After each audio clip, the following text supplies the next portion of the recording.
new chapter in our board's history. With that, I'm going to call to order the Delaware County Board of Elections Board meeting for January 14th, 2025. Please rise to say the Pledge of Allegiance.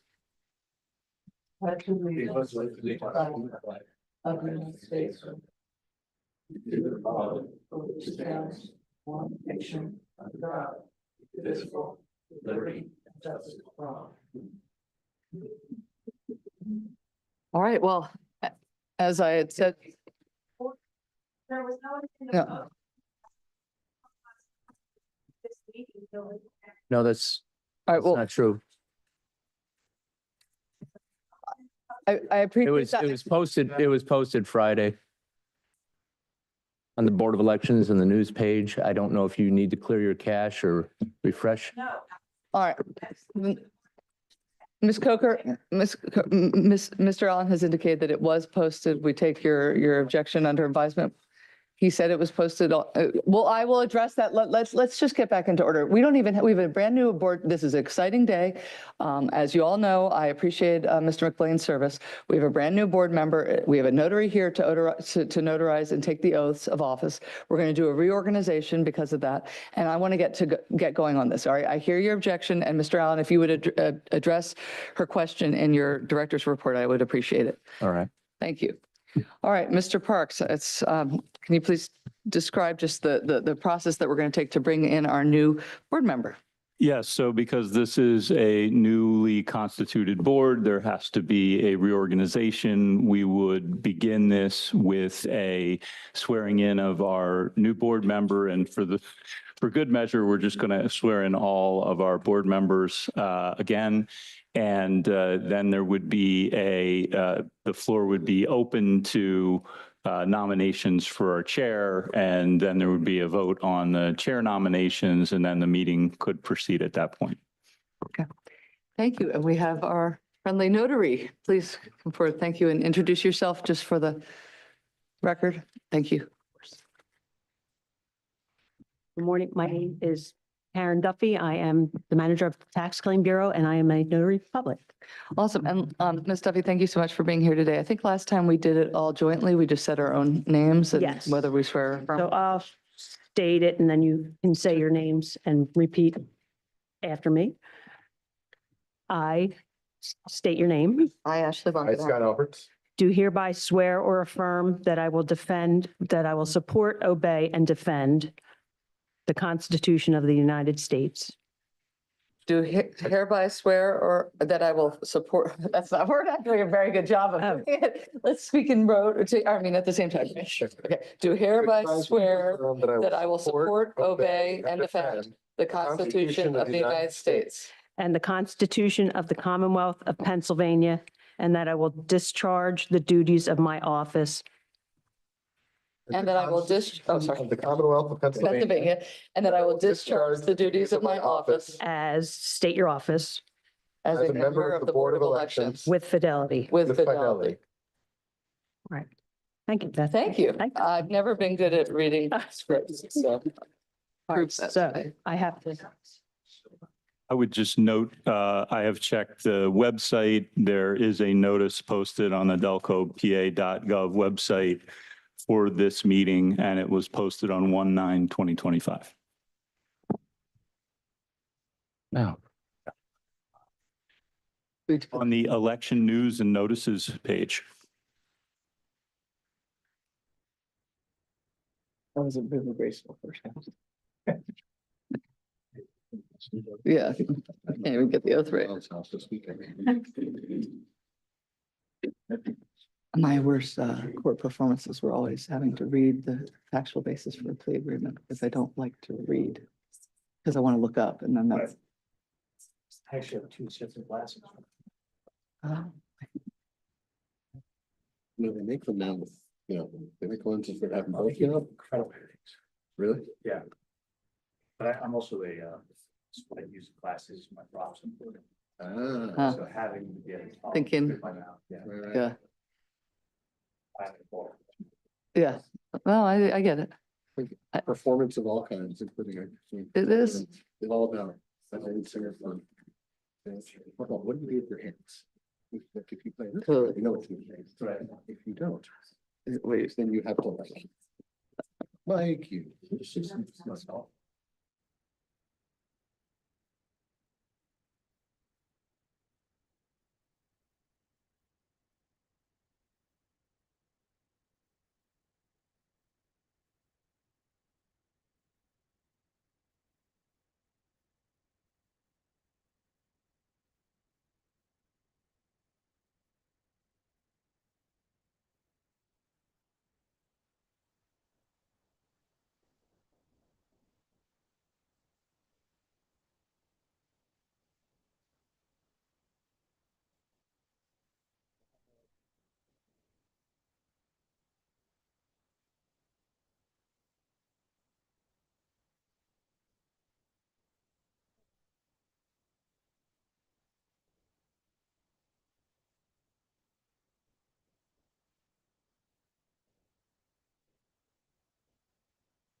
As part of the reorganization, are there any motions?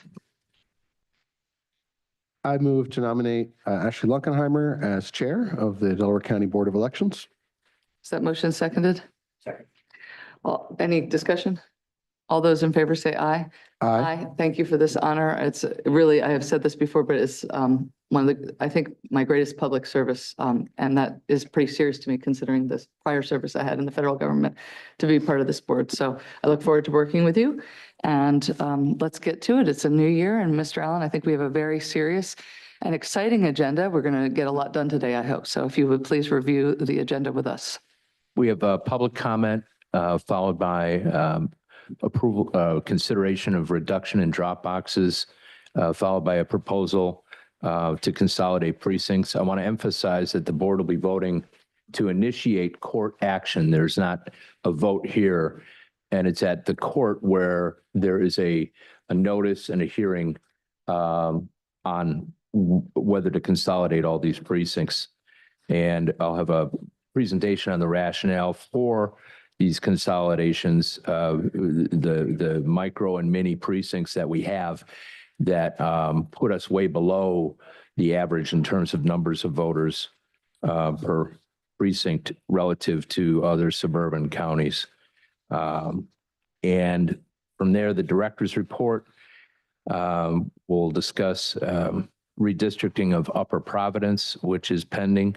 The voter registration report by our chief clerk of voter registration, campaign finance waivers, and then consideration of the next meeting date. Thank you. All right, for Mr. McMeekin, for each public comment, we have a practice of everybody has 3 minutes and they must say their name and their address or their polling precinct for the purpose of the record. So with that, is there any public comment today? Ms. Schwartz.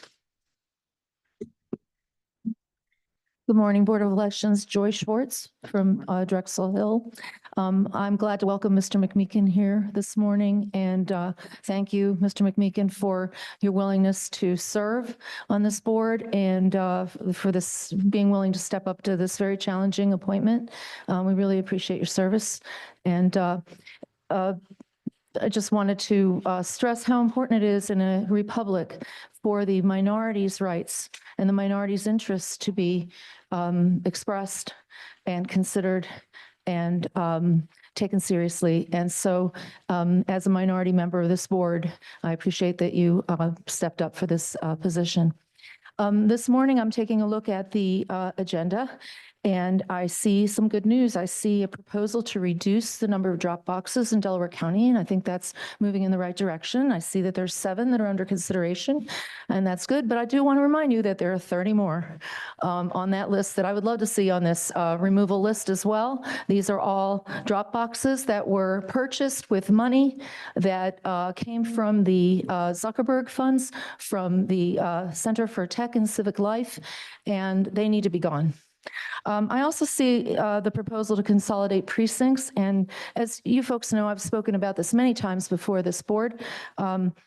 Of course, there's some cases in which precinct consolidation might make sense with micro precincts, but I just caution you that you not consolidate precincts to the point that we are going to the maximum number of voters allowed in a precinct, which I believe by the election code is around 1,200.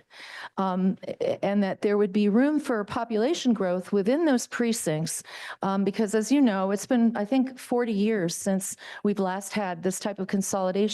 So I just caution the board not to go overboard with these consolidations and to keep our precincts small and manageable, so that the election workers are not stressed, so that the people can come into their precincts and vote in person comfortably, and that our processes for voting in person be very, very carefully guarded and maintained.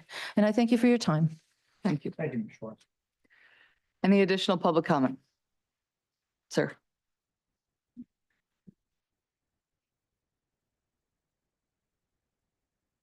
Hello, Nick Manganaro from Radnor 7-1. Good morning. I'm the numbers guy. I've been going through your data again. And I see that almost 20,000 people have been removed from the voter roll since the election. I'm familiar with the process as it's been described. And I expect that the majority of these are just the usual purging after 2 federal election cycles. There are, however, some very strange things that are quite perplexing to me. In looking at who has been removed after voting, I found almost 600 people who voted in the last general election and have been removed from the voter roll since then.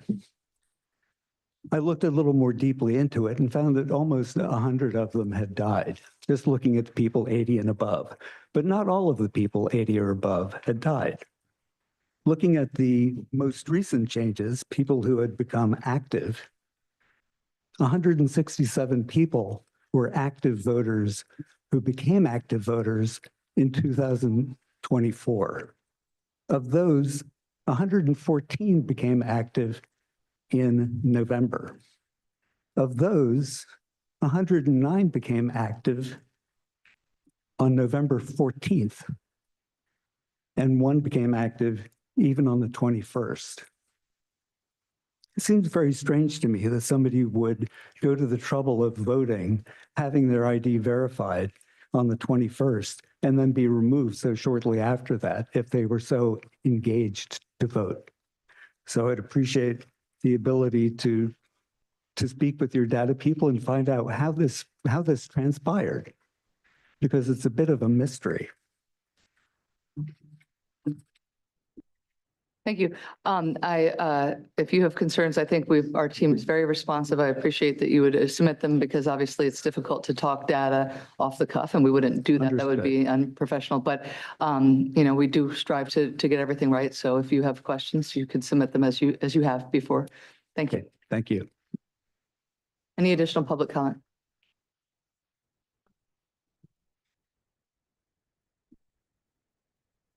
My name is Gregory Stenstrom. I'm from Glen Mills.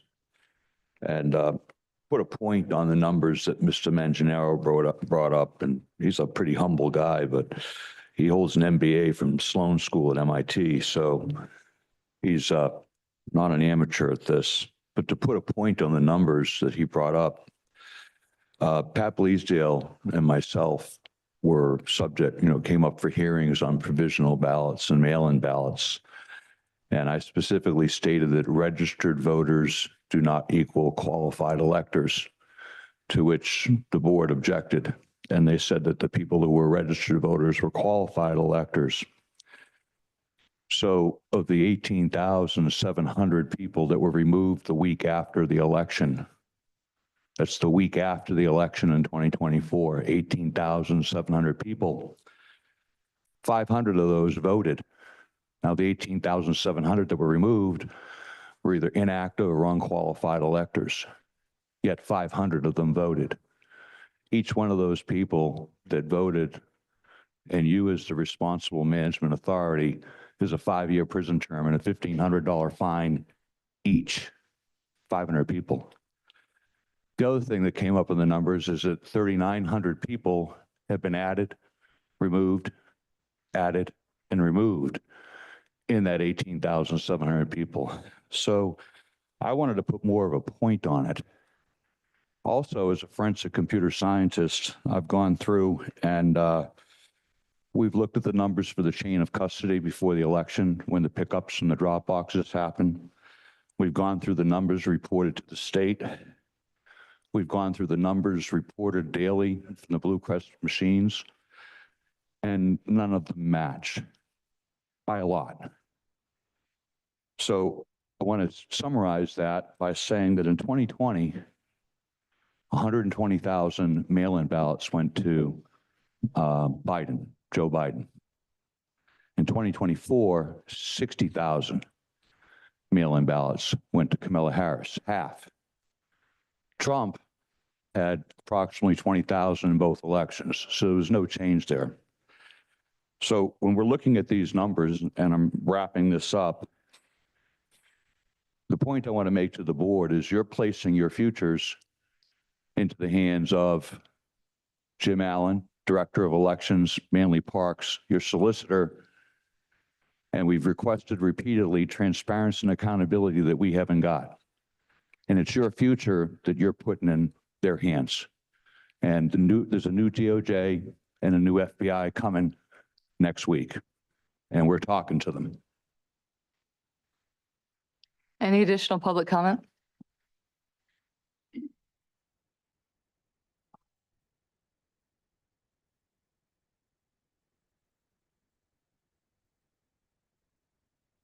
Good morning. My name's Laura Lewis and I live in Radnor Township. I'd like to address the difference just referenced between registered voters and qualified electors and discuss some registered voters not recently removed who remain on the rolls despite being unqualified electors. In September of 2024, a letter was written to the Delaware County Board of Elections informing you of 10 individuals whose records clearly showed they were on Delco's publicly accessible voter rolls, but also on voter rolls in other states and on Delco's list of individuals approved for mail-in ballots. This letter included screenshots confirming the dual registration of these voters, yet Delco knowingly issued mail-in ballots to the voters anyway, voters who appear unqualified under Pennsylvania Election Code 25, PS 3146.2 and 3146.6. Delco, through their actions, has claimed these individuals met the standards of eligible voters. Yet contrary to their claims, Delco did not count provisional ballots received from out-of-county voters in this election because they were duly registered in another county.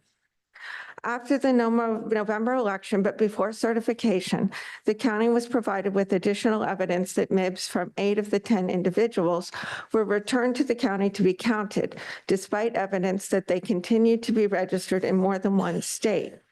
The Board of Elections, instead of taking corrective action prior to certification, ignored and continues to ignore their status as unqualified electors, and no acknowledgement has been made that their votes cast in violation of election law were improperly included in the certified results.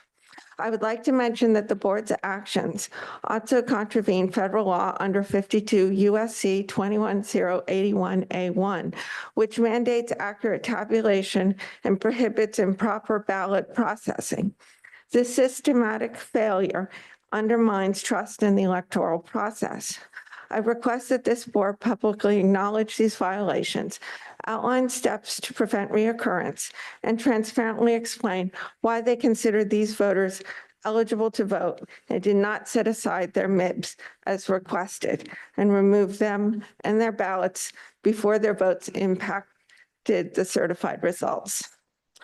Accountability and adherence to election laws are fundamental to the integrity of our democracy, and I trust this board will act accordingly to address these issues. Thank you. Just gonna pause for 1 second to say, I am so proud of our team, the voter registration team, the whole team that processes our voter registrations, maintains our voter rolls, and helps us process the election that we certified. Mr. McMeekin, you weren't a part of that, but I'm proud of that work, and stand by your work as a board member, proud to stand up here and represent the work that you all do. I don't think it's worth the time today, but we have extensive records archived of our meetings where we have reviewed the voter registration process for reviewing the rolls to try to ensure that they're accurate. And so I'm not planning on spending any more time with that, but I did want to say just, I am proud of the work that you do, and it's an honor to represent you on this board. Please, if there's additional public comment.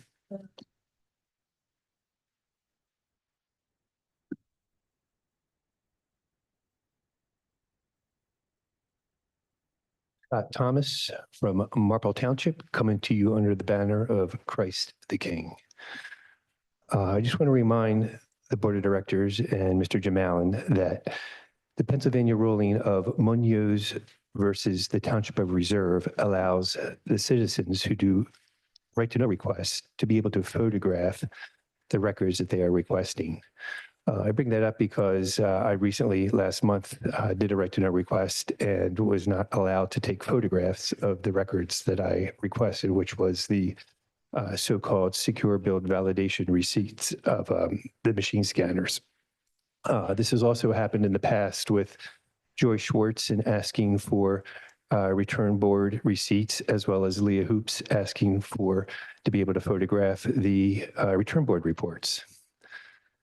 Speaking of secure build validation, Mr. Parks, you did a wonderful job in convincing Judge Whalen on October 24th that the definition of a secure build validation is just the mere fact of powering on the scanner and producing a little report that says that we're on Art Civic 2.7.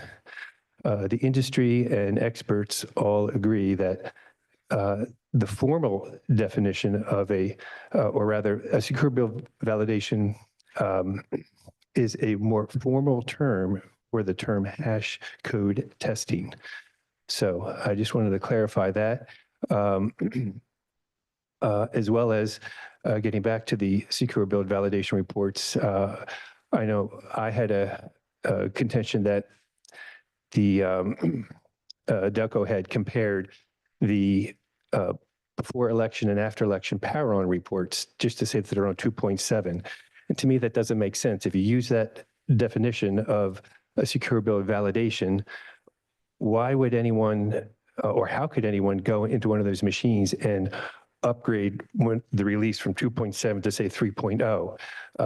That's impossible to happen. So that definition of a secure build validation, that is your definition, Mr. Parks, does not make any sense. Thank you. Is there any additional public comment?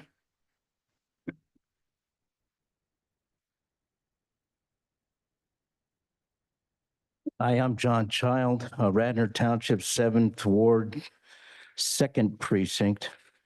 And Councilor McMeekin, welcome to the board here. I had a couple of comments. I'm a real estate realtor with the Commonwealth, and I'm required to abide by certain rules and regulations, no matter how, whatever. So rules and regs, that's what we have to, state law, federal law, that's what we have to abide by. Now, one time years ago, I put an ad in for a rental unit, 2-bedroom apartment, remember $600 a month? Oh my, that's years ago. I neglected to put my office phone number in the ad. Somebody had seen it, sent it to the real estate commission. I was brought up on charges of violating which I did. I forgot to put the office phone number down. The rules were I had to do it. I didn't do it. So luckily I didn't get fined. I didn't get my license dinged. You roll through a stop sign at 1 mile an hour. Guess what? It's a $300 fine. You have points. There are rules for all this. So the reason I mention this is that that here in Delaware County and all over the country in election boards, just like this one, this is, well, I like to think that maybe this is where hope goes to die, because we've got a situation where, in broad terms, there's something called the cast vote record. This is an instant replay of the election. It's a micro millisecond by millisecond record of how the votes came in. The public is not allowed to look at it. It had been released, but we're not allowed to see it. It's the property of the election machines. Now imagine a Super Bowl where there is no instant replay. So that's a broad brushstroke. Now that's a ruling from the courts. We can't see it. And that's a rule that I don't agree with, but those are the rules. There's another rule about the hash code. Now, Mr. McMeekin, I encourage you to look at the hash code that was provided by the county. Hash code is supposed to be 16 characters long, 0 through 9, A through, I think it's F. And I encourage you to go look at what was provided by the county in terms of proof of hash code. A fourth grader would be able to tell you that, hey, these ain't the same. And then on the third note is your predecessor, Attorney McBlain, resigned, very upset that he was not informed and kind of hoodwinked, or how, I don't know what the legal terms of it. It was fakakta pretty much. They had the pop-up voting centers came in last second, satellite voting centers. I don't know that that's in the code anywhere. He resigned as a result of not being informed about it. And I would encourage you to, yeah, just be careful. And I appreciate. Thank you very much. Thank you, Mr. Child. Is there any additional public comment?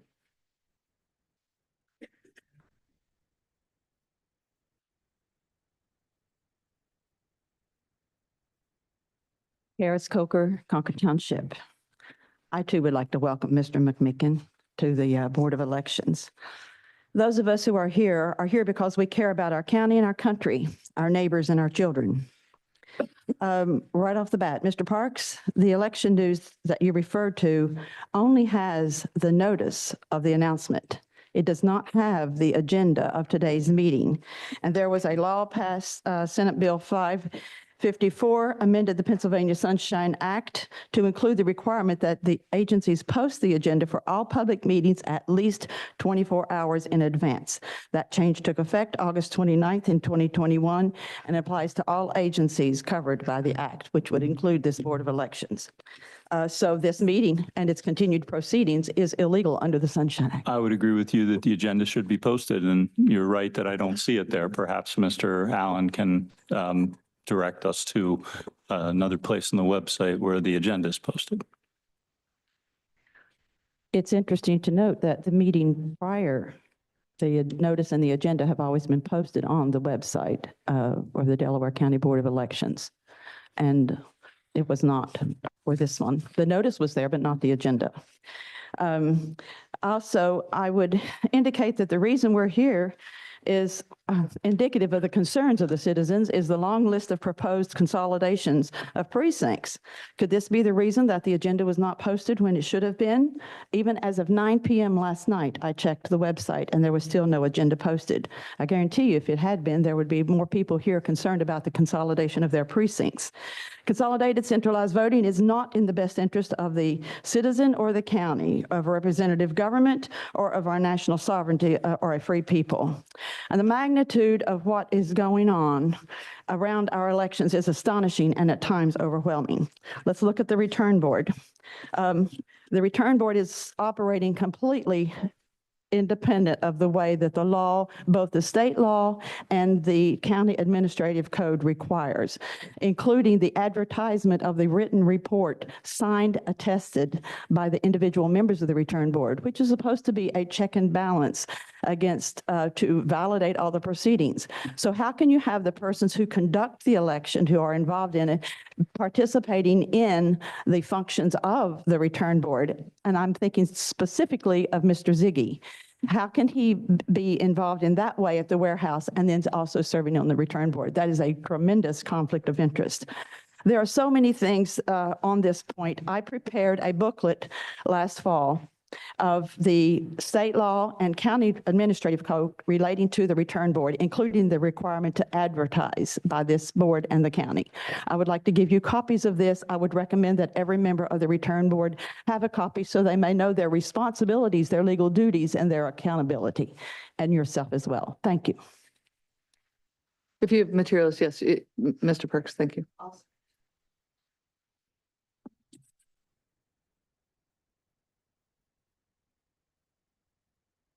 Leah Hoops, Bethel Township. Remember me, Ashley? You tried to have me arrested when I legally objected in the meeting last time. Well, I'm a witness to election fraud in this county firsthand, signed a declaration under penalty of perjury, exercised my First Amendment to redress my grievances, petition my government, and speak freely. I'm here to happily report Greg Stenstrom and I have yet again defeated lawfare and reprisal, 2 for 2. Representing ourselves. Judge Whalen dismissed the defamation case against us with prejudice. Hear that? Jim Allen dismissed. You lost bigly. We used truth as a complete defense, and you were unable to refute the facts. You had 900 days in Philadelphia. You were unsuccessful. And again, in Delaware County, you couldn't even get past the preliminary hearing. There's one more case, a pile of absolute dog shit, written by the con artist J. Manley Parks from Duane Morse for malicious prosecution, of which you all are plaintiffs. More reprisal against witnesses and 2 of the people of the Commonwealth. Violations of constitutional and civil rights, of which there will be a reckoning in the courts. New DOJ coming in, and they have our evidence ripe for prosecuting. I have never waived my rights, and you continue to act as tyrants, and rebellion to tyrants is obedience to God. You fascinate me. It has got to be so hard to recall all of your lies these past 4 years, but I don't forget any of them. There will be more today, I'm sure. Many of us have exhausted every remedy we have to get you to show public records, emails, lawsuits, and you will not show your work. You fight, refuse, then punish. It can only be inferred that if you show your work, it implicates you in criminal activity. People are here today, like Joy Schwartz, Paul Remley, Scott Thomas, and others, when asking for public records. They are met with denials, inconsistent rules, sued in court, spoken to with disdain, and told despite the ruling Munns versus Township of Reserve that says photography can be used to make a copy of a record, Jim Allen has denied this right. Return board reports that I've fought for and then won my appeal, and then you fought me in court again with using Robert Scott, thousands and thousands of dollars spent fighting me. The diligent work of the deep divers writing letters and asking how voters can be purged immediately following an election after voting, or why people are not removed before the election who are registered in other states. You fought me for billing from Duane Morris and J. Manley Parks, of which I got to see 654 pages of billing that proves conspiracy, fraud, deception, collusion with factcheck.org, the corrupt district attorney Stolzheimer, and the corrupt former Pennsylvania Attorney General Josh Shapiro. Once I fight you for the records and get them, it implicates you. That's why you act this way. I remember everything you say, especially you, Jim Allen. You need to go back to the corrupt shithole, Cook County, from where you came from. You will capitulate. Ms. Hoops, See your please direct the mistake. board. See, your mistake is that you think you will wear me down, intimidate and harass and defame and bully me. As long as there is breath in my lungs, I will never back down. This is personal. You have become my project to study, to investigate. I'm going to continue to watch, shame, sue you, and let the public know what you did and who you are. You have started a war with the people, and history is not in your favor. This is a republic, and I intend to keep it. Each one of you will be held accountable in a court of... Speaker's time has expired.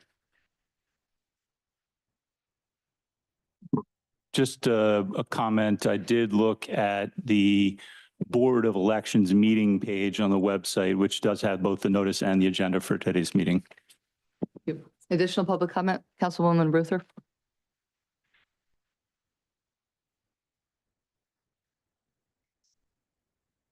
Thank you. It's nice to know we're not the only people who get publicly Good attacked morning. at meetings.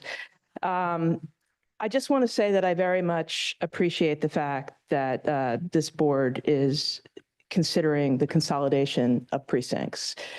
This discussion has been going on for several years, while folks in the audience may not know that. And part of the reason it's been going on for several years is because currently our precincts do not align with statutory requirements. They are, some of them, in fact, most of them that have been targeted for consolidation represent precincts that are so small that the advantage of having local election boards is really not present because those precincts can't support at a local election board. We cannot find local people to serve on those boards. And so they're often filled with emergency boards of people who are recruited, formerly recruited by party chairs, now recruited by a county staff person and trained to go out as emergency poll workers. And those are people that we have to pay to be on call, whether they're actually called in or not. So it is also extraordinarily costly to maintain this board. Nobody is surprised by the tax increase if they see what we've been dealing with. Elections is one of the areas where costs have gone up substantially. And when you think about it, there is on the in-person part of our election, the costs are really directly scalable to how many precincts we have. And I'm not talking about the mail-in side because that's going to be what it is, but I'm talking about the in-person side. If you don't have to have election boards, if you don't have to have an extra cage, if you don't have to have the time spent going through the machines, it's just very important that we save money where we can. And I would also point out that, in my opinion, while I really appreciate this, I don't think it goes far enough. If you look at our neighboring counties, with the exception of Allegheny County and Philadelphia, Allegheny County being home to Pittsburgh, and I think over 100 municipalities, which by itself necessitates a number of precincts, we are out of line with every other large county. Montgomery County has 150% of the population of Delaware County. It's 50%, half again larger than we are. We have 428 precincts. They have 320 precincts. And think about the cost differential. Their cost per voter per election is much higher. So I would ask that this be the first of several reviews. Thank you. Thank you. Is there additional public comment? Look, I would like to just handle that at the director's report if we're comfortable with doing that. Thank you. Please. Good morning. My name is Charlotte Hummel. I live in Lansdowne in the 3rd precinct, which will be something else going forward. I first of all want to emphasize the word I heard earlier, and that some of this really is focaccia, which in Yiddish means crazy. I want to thank you for the work you do. I'm sorry I arrived late. Part of public access is adequate parking, and I couldn't find any. So I too will pay the penalty because I parked in a residential zone, so I expect to get a ticket.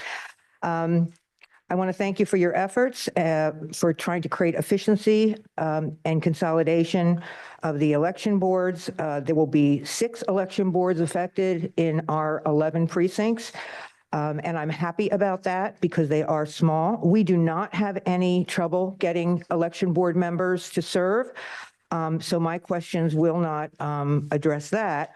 Although I understand it will take the pressure off of staffing places where we cannot have election boards. We're also grateful because our election boards that are being consolidated happen to be located in the same physical location. So there will be no issue there.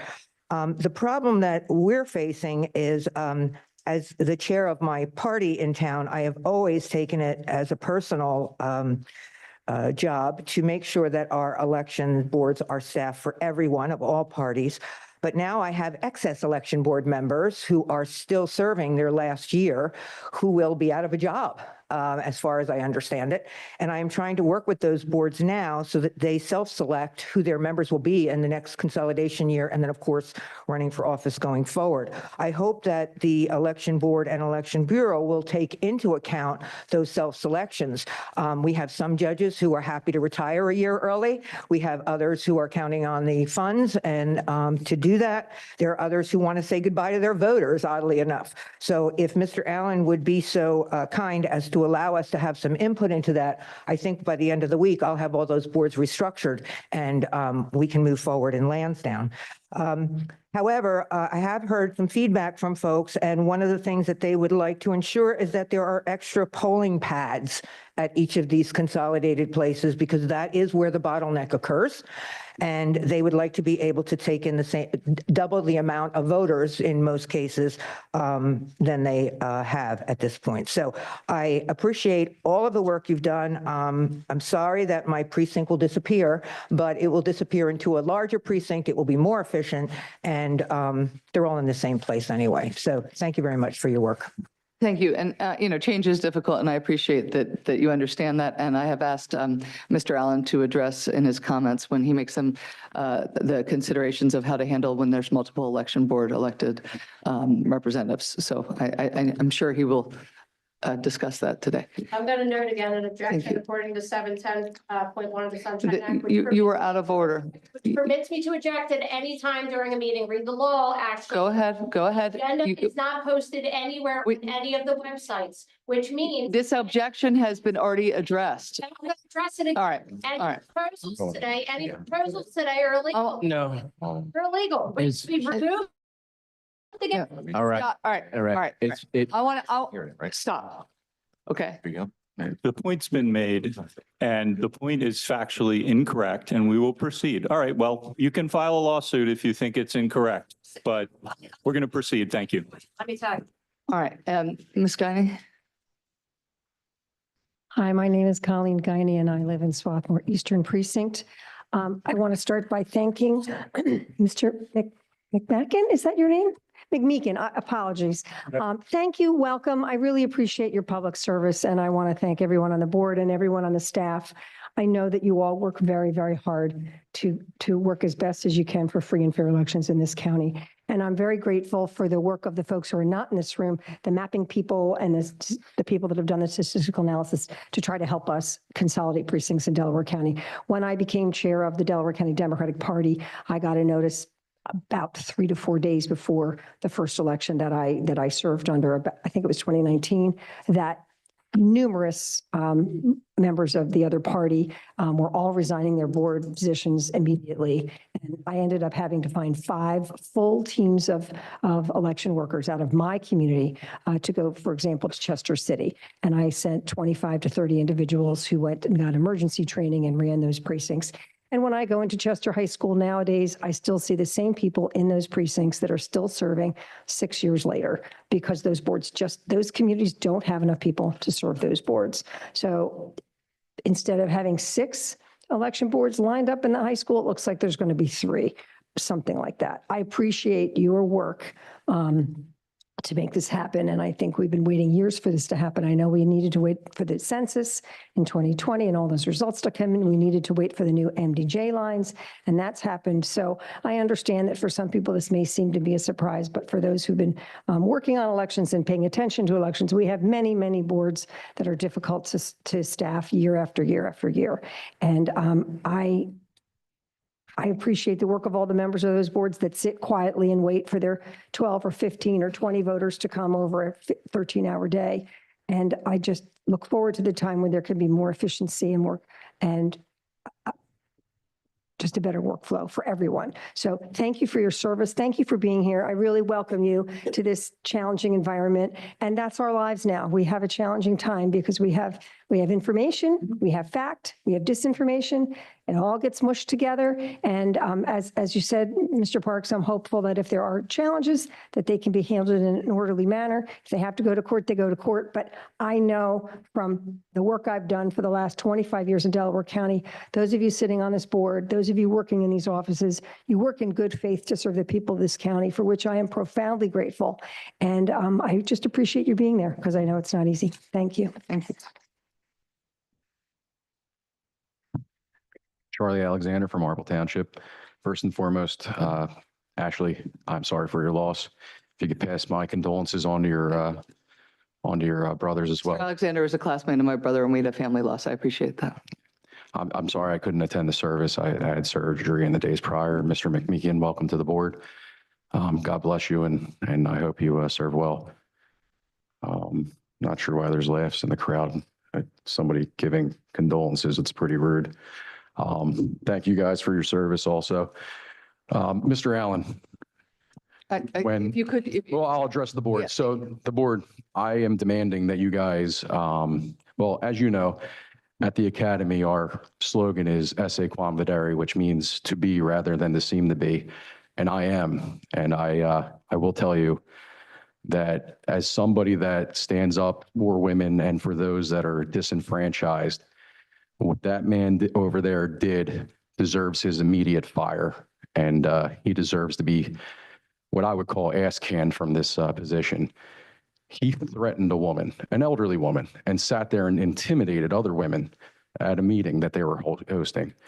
And what he did is absolutely disrespectful. I don't know what they do in Cook County, but that's not how men are here in Delaware County, Pennsylvania. We're from Pennsylvania. We treat women with respect. And when you do things like that and you intimidate and scare elderly women, men are going to stand up, and that's not okay. You do not belong here anymore. You deserve to be fired. And if you guys do not, if you condone that behavior, you're going to sit and you're going to let him continue in that position. But if not, if you guys are true feminists, you would absolutely ass can him right now. God bless. I just want to say that I'm familiar with what Mr. Alexander is talking about, and I completely not only disagree, but again, I will reiterate specifically as to Mr. Allen, I am very, very proud and honored to be a board member where he is the director of elections. I think he serves our county with distinction. I think we're lucky to have him, and as a result, I've often said we have one of the best election boards, if not the best in the country, if not the world, as he knows to like to say. So thank you, Mr. Allen, for your service. Please, sir. Good morning. Good morning. Kind of odd that I'm back in this room. Who are you? I'm the living soul, Bill, from Upper Darby. If you know what I just said there, you know I don't fall under. The gentleman's, It's just a we just need formality. you formality to start. I did. Yep. And I gave you a formality. Any maritime law does not apply to me. Common law is coming. Guys like us, people who know our rights under common law. See, I go by a Bill of Rights. But did you give your formal name? I did. I'm the living soul, Bill, from Upper Darby. That's your name? Learn common law, you'll know. I just said to you, I do not go by. Mr. Parks, if there's any concern about that, So anyway, we can proceed or not. the reason why I'm here is to pray for you. That's what I do. I'm to ask the Lord, Jesus Christ, who is my Lord and Savior that I believe, to shine his light upon you, to guide you and lead you in the times ahead. There's a lot going on here. Following orders, that doesn't cut it. You could, things going on in this life. People like to blame the other person. There's ramifications coming in a real life here. So I'm here to pray, and I ask God that he touches you, touches your hearts. Seek him. It doesn't matter if you believe in him or not right now, but he's there. God will put somebody in your life somewhere along the line. And when it's time, don't look away, because we don't know how long we have on this earth. The best thing to do is there's people all around. Things are happening. You can either harden your hearts, or you can pay attention to the people. Thank you. All right, additional public comment?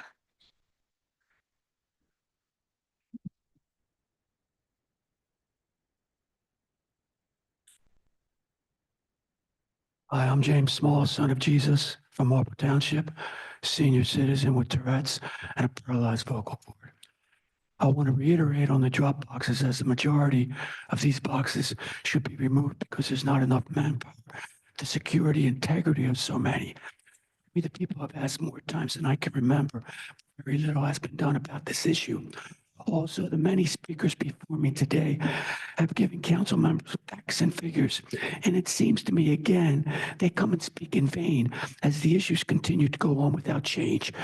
You, the members, have all sworn before my Lord and Savior. And I can't help but wonder, do any of you truly believe in your oath to my God? When will we, the people, see what transparency really looks like? and then where will changes occur? I say this to each of you. My God has the final say in judgment, and each of you should be aware your time will come as it does for all of us. I suggest you get to know my Lord before you meet him. Last, but just as important, the speaking Leah Hopes before me just gave you some real facts, and I look forward to seeing what comes from yet another issue that goes unaddressed. Leah, I will back you every step of your journey. Good for you, ma'am. Sir, if you left a item here. And my God and Savior, my Lord, Jesus Christ. Hey, good morning. Good morning. God bless you.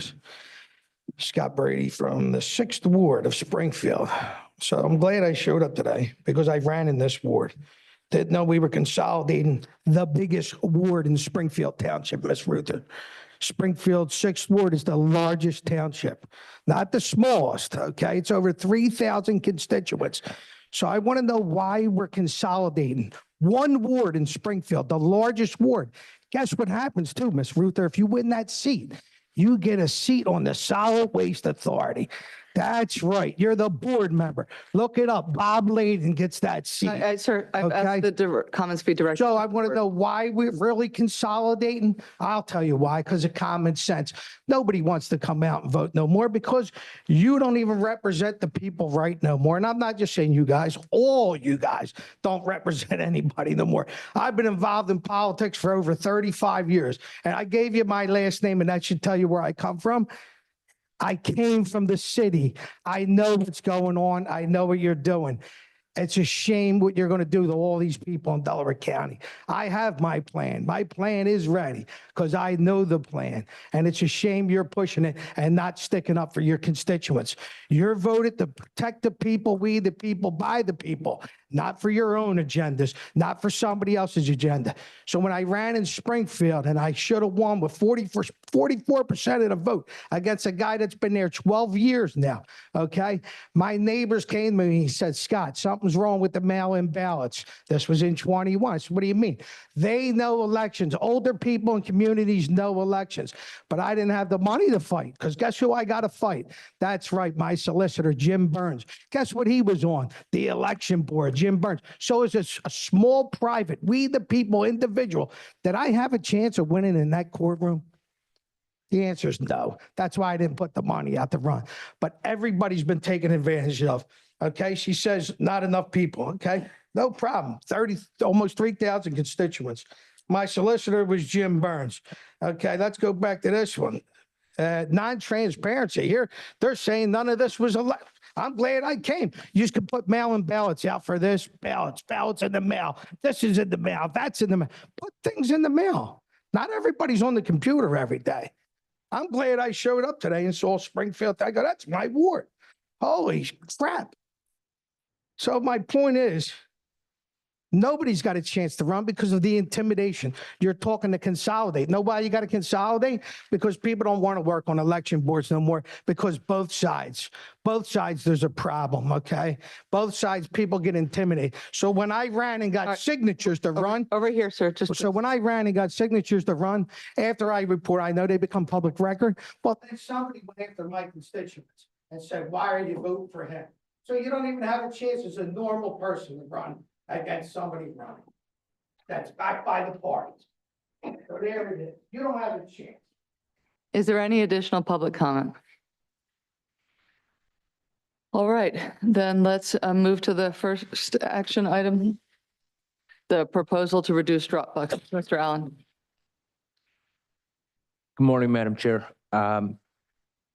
Briefly, in 2020, Delaware County offered to install ballot drop boxes to all 49 municipalities, partly to avoid even the appearance of any kind of weighting of the voter participation in any one or more communities. Of those 49 communities, 43 municipalities agreed, and ever since then, Delaware County has maintained the largest network of drop boxes in the Commonwealth, even though we have one of the smaller counties in terms of geography. Since 2020, a few communities have opted or asked to have their drop boxes removed. In other cases, we have removed drop boxes where there were camera issues and there was already a lack of usage. So just to give you some idea of where we stand, we have 37 drop boxes currently for 410,000 voters. It rises up to, as some of the speakers have mentioned, up to about 420 during a presidential year.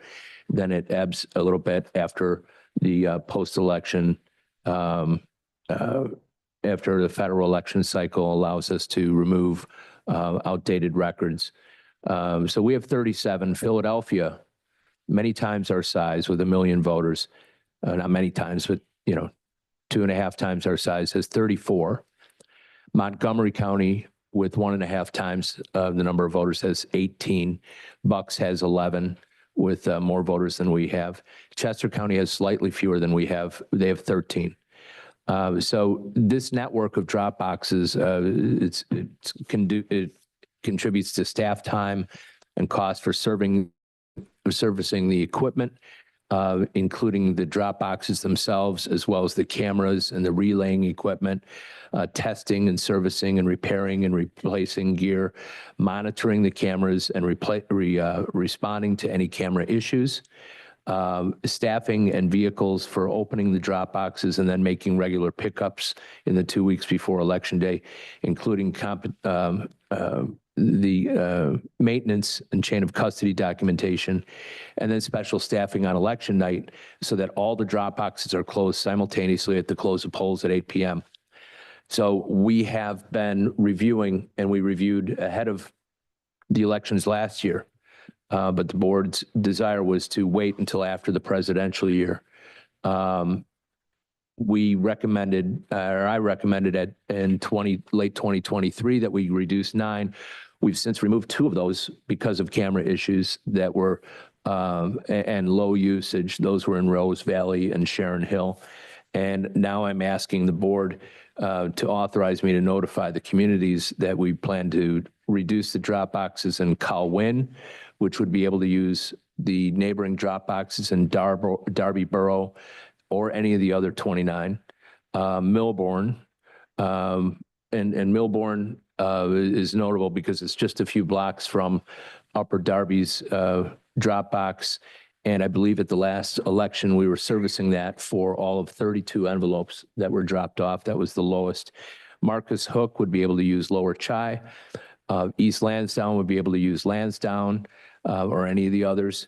Ridley Park would be able to use Ridley Township. Ridley Park is surrounded by Ridley Township. Rutledge would be able to use Swarthmore. Clifton Heights would be able to use Alden, among others. So that is the recommendation I'm making and hoping to have the board's support in taking action on reducing those drop boxes to bring us down to 30. And Mr. Allen, you indicated notice. Can you just tell me what would be the next steps if we granted the motion as recommended? So we would email and send correspondence to the councils, boards of the various affected communities, laying out the reasons that we're looking to reduce these drop boxes. As a side note, we would also then gain more equipment that we could use in the event of a camera failure. We would have more backup cameras. Right now, getting servicing, we're fortunate to have a couple of vendors who are very responsive in Delaware County. When these were set up, they were set up by a much larger company, Johnson Controls, which has not been very responsive. They're very large, and getting someone to address situations at election time has not been their strong suit. They'll often say, we can get back to you in 6 weeks, which in election time is, it may as well not offer any assistance. But fortunately, we've aligned with a local security firm and a local electrician to help us with servicing issues at election time. Well, I appreciate the thought that you put into this, and I think it's measured and reflected that thought in the recommendation. But for that, do you have any questions for Mr. Allen, Mr. Alberts? No, I appreciate that. I remember the conversation that former member McBlain and I had about this, and I think the consensus was that we really wanted you to take a sort of scientific approach to this, really analyze the usage and also the geographic distribution, the transit access. I see all of that has been done and quite thoroughly. I strongly support the Dropbox program. I'm glad we have it. I'm glad we have a lot of them. I also think that we need to have the right amount, no more, no less. So I really appreciate the thoughtful approach here, particularly looking at the Marcus Hook Lower Chi one. On paper, you're like, well, why are we keeping Lower Chi open? Well, if you look at the numbers of Marcus Hook, you can assume that that's now going to be one of the higher, the better used ones, right? It's going to have like 300 folks using it each election based on those numbers. So, the time you've taken and the thoughtfulness that went into this, I really appreciate. So thank you for delivering on that request. Okay. Mr. McMeekin. Yes, thank you very much. Mr. Allen, thank you very much for your work. I'll concede that I'm not up to speed on it, but I do appreciate your giving me a primer, excuse me, on your reasoning and rationale. Just one very brief question. With this reduction, does that foreclose consideration of any other future reductions? No, I think this is a doable number right now. We have to take in consideration that we need to adjust the notices that go out with the mail and absentee ballots. We have to, we also have to communicate this with all of the communities that are affected by this, who may have questions. They may want me to come to a town or borough council meeting. So it does not preclude it. I mean, for example, Eddystone is a low usage site, but I weighed how convenient it is or is not to go all the way up to, into Chester City over at the Crozer Library, or up to a community to the, west of there and north of there. So those are the kinds of considerations. I mean, if Eddystone remains that low, they would be the next, candidate. Lower Chichester is going to, as I've noted, try to absorb, or our idea is that Lower Chichester would also serve nearby, Marcus Hook. But right now, I thought this was a reasonable reduction to me to be able to recommend, consistent with what we had studied a year ago. Thank you, Mr. Allen.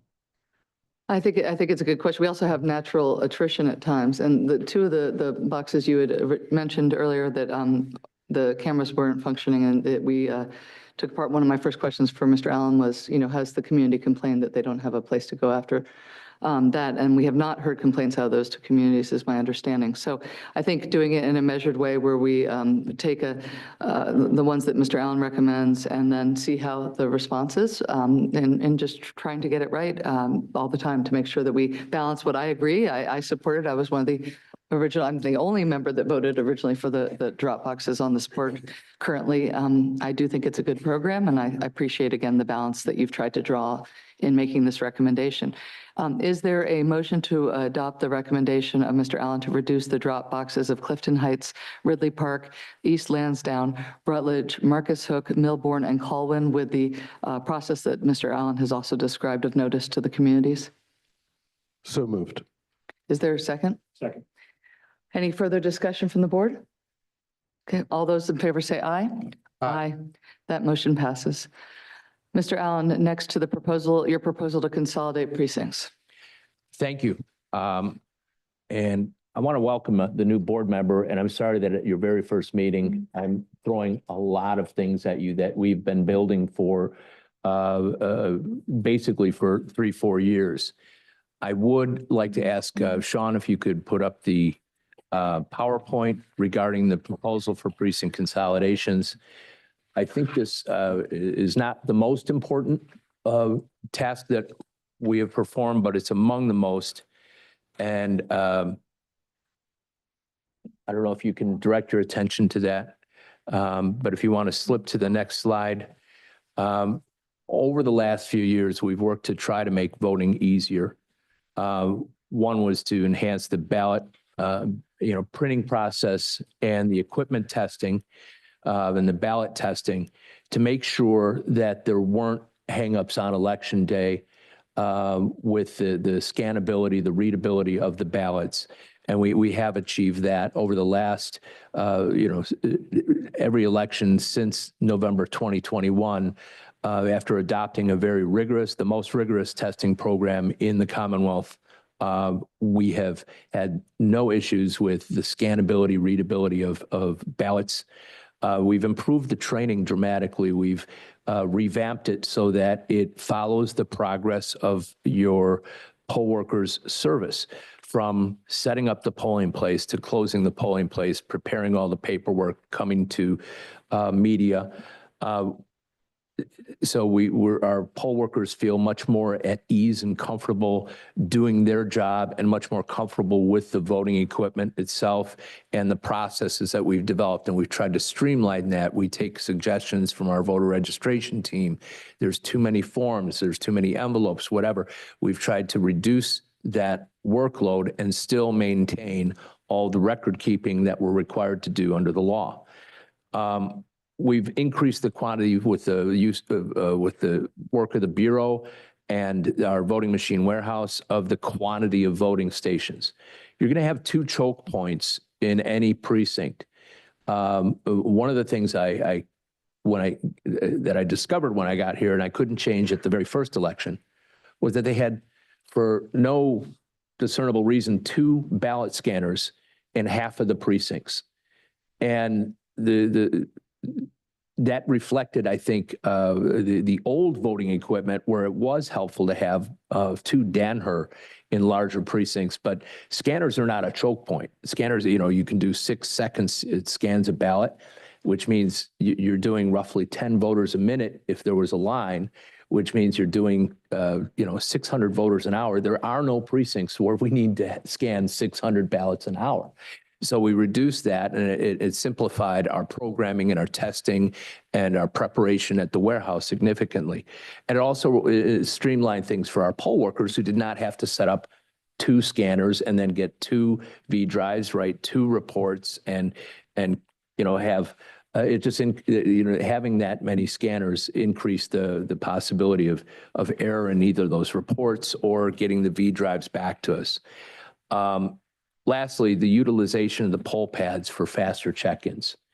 So before doing the consolidations, we wanted to go through the test, the white hot testing of a presidential election to see how we would do in our highest turnout event. And if you want to skip to the next slide, Sean, or I don't know if you want to hand me a clicker to change this. We did have faster voter check-in. So just to give you an idea, in 2020, we had 193,000 in precinct ballots. We had the slower check-in system.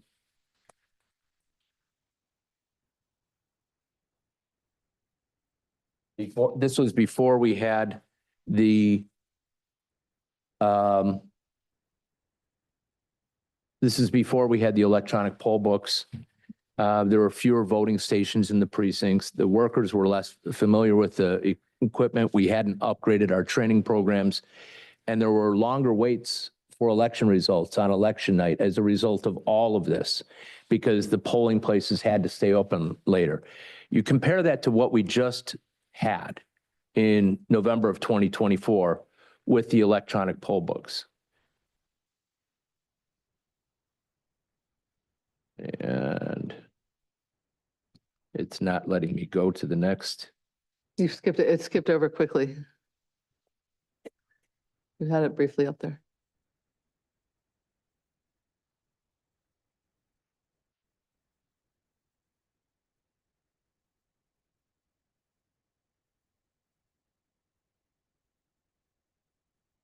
Trying to go to slide 4.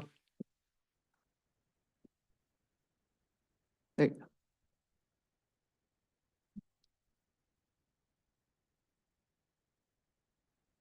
would help if I looked, if I changed on my screen what I was also clicking on the screen there. Okay. We just kept clicking, yes. The wonders of Okay. technology with the person who's over 60. All right, in 2024, we had 236,000 in precinct ballots. That's 43,000 more, or 22% more voters. So you take what we had, you add another fifth to what we had in 2020. We had easier, faster check-ins with our poll pads. We had more reports of very quick voting experiences, even in our most densely populated precincts, whether they were Aston, Marple, Chester Heights, some larger ones elsewhere. We had election results far faster than ever before. We had the lion's share of the election results by the 11 o'clock news, and we had the rest of them from the precincts by midnight. So we're able to check in voters more efficiently. We know our sweet spot in terms of precinct size is between 900 and 1,800. And that's important for understanding what we do, what we have right now. So comparing Delaware County, Chester County, and Montgomery County, we have 410,000 voters, which is slightly more than Chester County, but Montgomery County has 1.5 times our number of voters. Now, when we look at precincts, we have 428, which is more than Montgomery County, which has 50% more voters.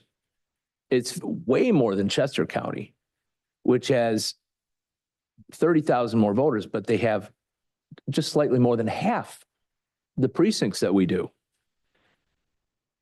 So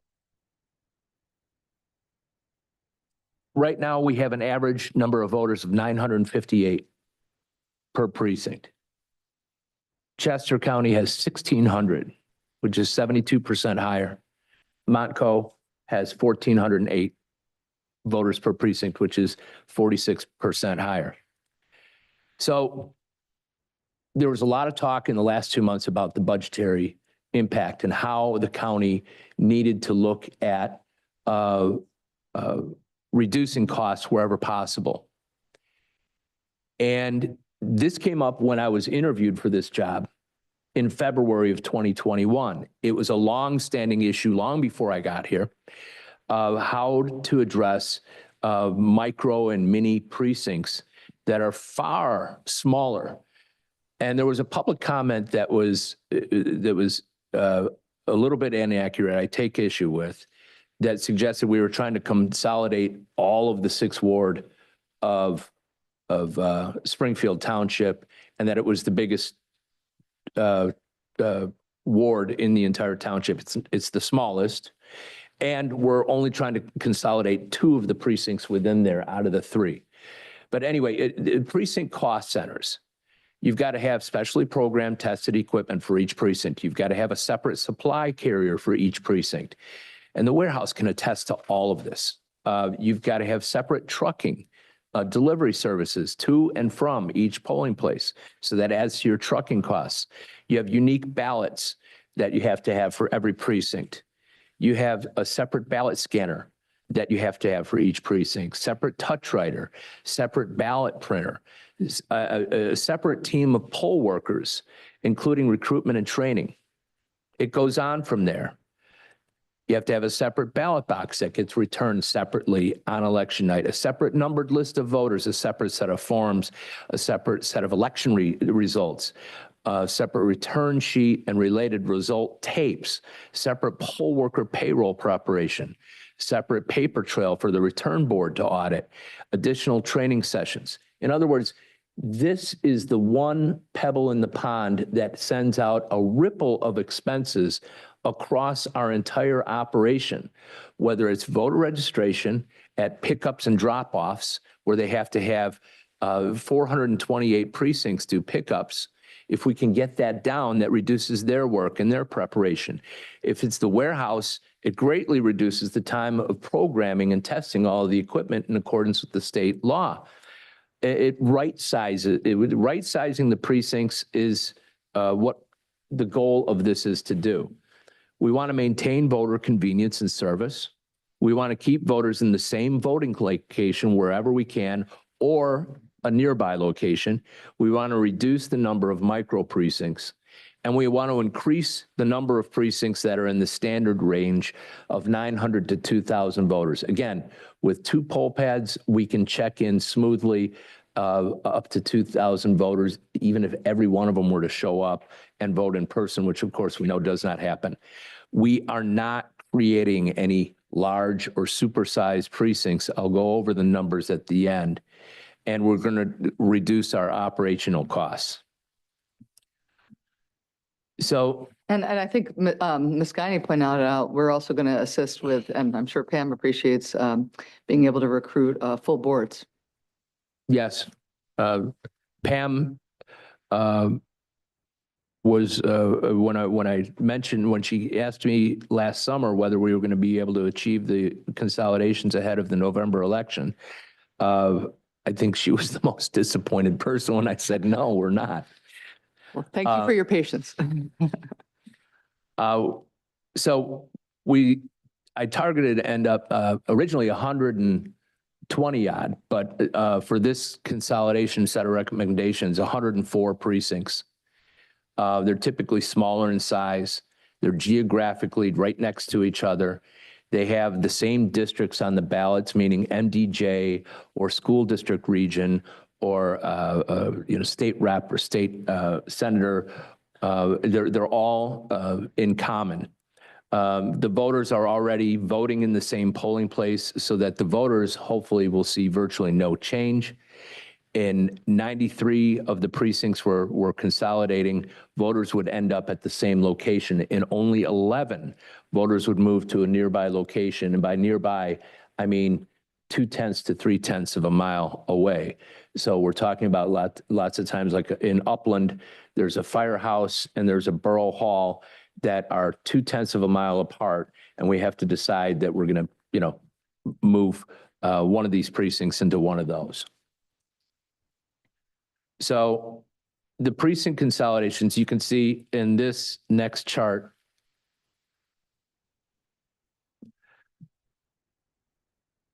In yellow, you see the micro, what I call the micro and the mini precincts.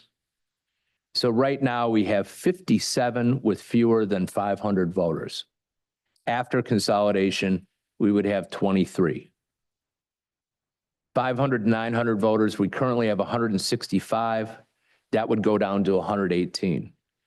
We would increase slightly the number of precincts, 900 to 1,300.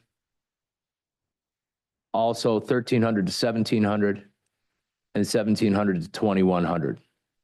Those are all within, and none of the combinations would result in more than, there's one that is 1,800, but most of them, even combined, some of them are only 800 voters, 900 voters, 1,000 voters. They supplied all the data to the board.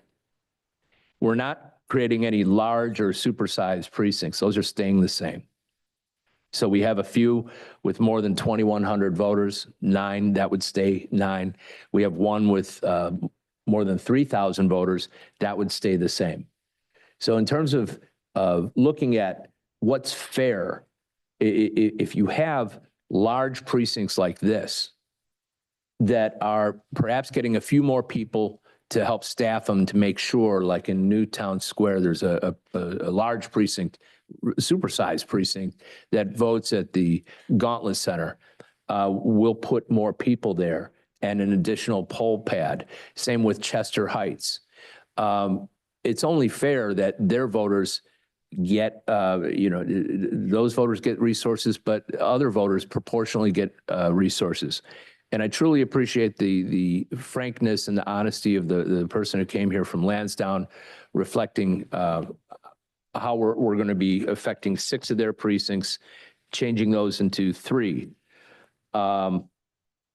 We take this seriously. We want to make sure that there's good service, but when you combine those precincts in Lansdowne, for example, you end up with 1,500, 1,600, and 864 voters respectively in those three combined precincts.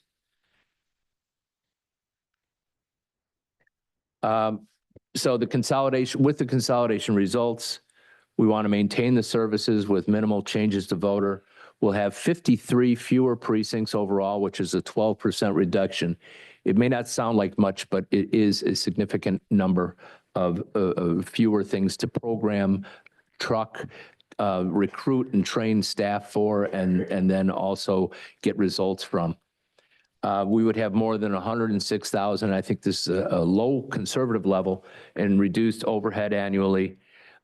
Equipment, we'd have fewer moving parts, which means more, fewer possibilities for breakdown in equipment and more ability for the rovers to focus on, on what needs to get repaired. If you take Lansdowne, for example, and take those 6 precincts down to 3, that's 3 less scanners that can break, 3 less issues that can pop up on election day. Lower capital costs. If you think long term, this election equipment is good, but it's not going to last forever. And at some point, the county will be in the market again, perhaps long after I'm out of here, but at some point they're going to be looking at that multi-million-dollar replacement. And just based on what we paid in 2019,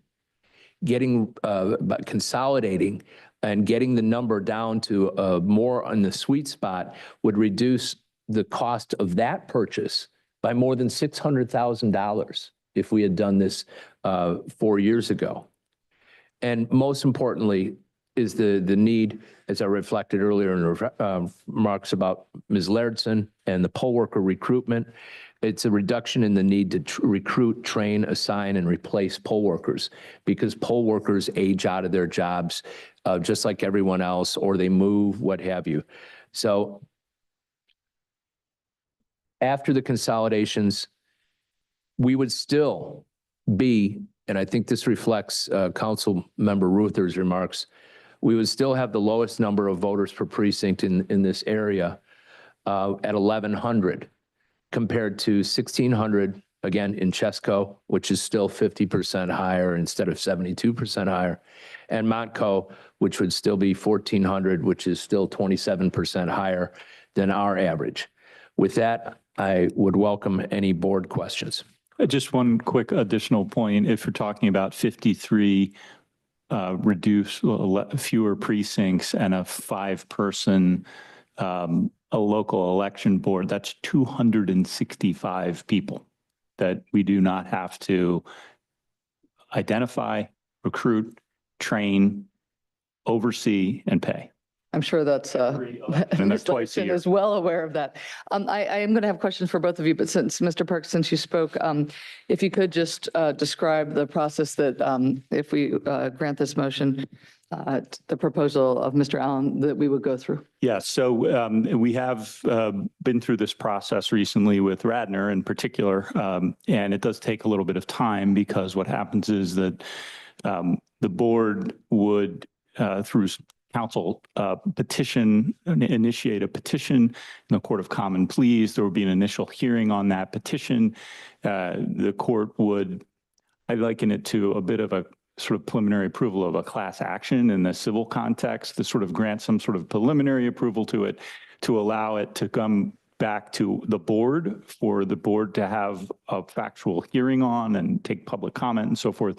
Then there will be a final, what would be akin to a final approval in a class action setting back with the Court of Common Pleas, assuming that the board did vote in the ultimate after the public comment phase when it was heard here at the board again, assuming the board then did vote to proceed with it, that it would go back to the court and the court would get a final chance to review it and approve it.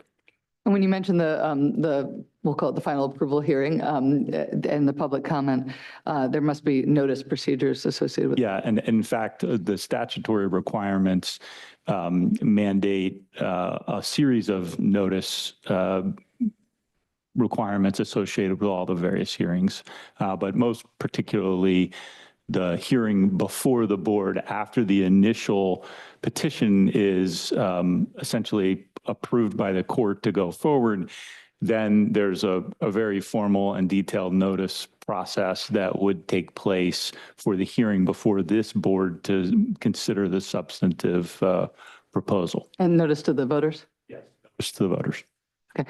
And then I see you have a question, but just, I don't know which of you is, it's probably a combination of you, is how we would handle elected board members that now are potentially, there's two for the same role in a consolidated precinct. So I'm sure Jim's given that some thought, but I don't remember if we had that in Radnor. I don't, yeah. So Jim can address that. So Radnor Township redistricted, and we executed that redistricting plan with the approval of the courts last summer. And very much unlike this situation, we were not combining precincts. We were not consolidating precincts. Every ward and its pair of precincts or trio of precincts in one case was shifting location. The definitions of the wards themselves had changed to try to reflect changes in the population that occurred between 2010 and 2020. And as a result of those shifts in where the wards and the precincts were, we did have situations, and we anticipated this, where there were more than one elected judge of election or more than one judge of election, period. And the same for majority inspectors and minority inspectors. So we reasoned that if it was a conflict between an elected Joe majority or minority inspector and an appointed one, the elected one would prevail, obviously. If it was the difference between two elected Joes or minority or majority inspectors, it would be the one who received more votes at the election. So we think that's a very sound way of making sure that people are treated equitably.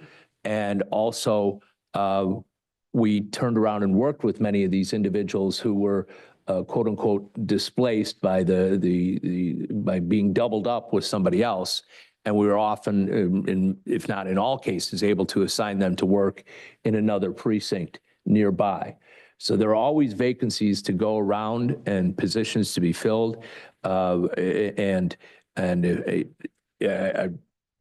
cognizant of that. Pam pulled together the data on these. We only have 10 pairs of elected Joes where this conflict would arise. And we feel reasonably confident. And in many of these precincts, there is no elected Joe. And that reflects the difficulties that we have in finding and retaining and recruiting and assigning of adequate poll workers for every precinct. So, this, again, we'll work to right size this, but on those conflicts, that's how we have made the determination in the past and will going forward. It's a little out of order, but yes, I will, it's given your thoughtful comments about Lansdowne. If you have a question for Mr. Allen.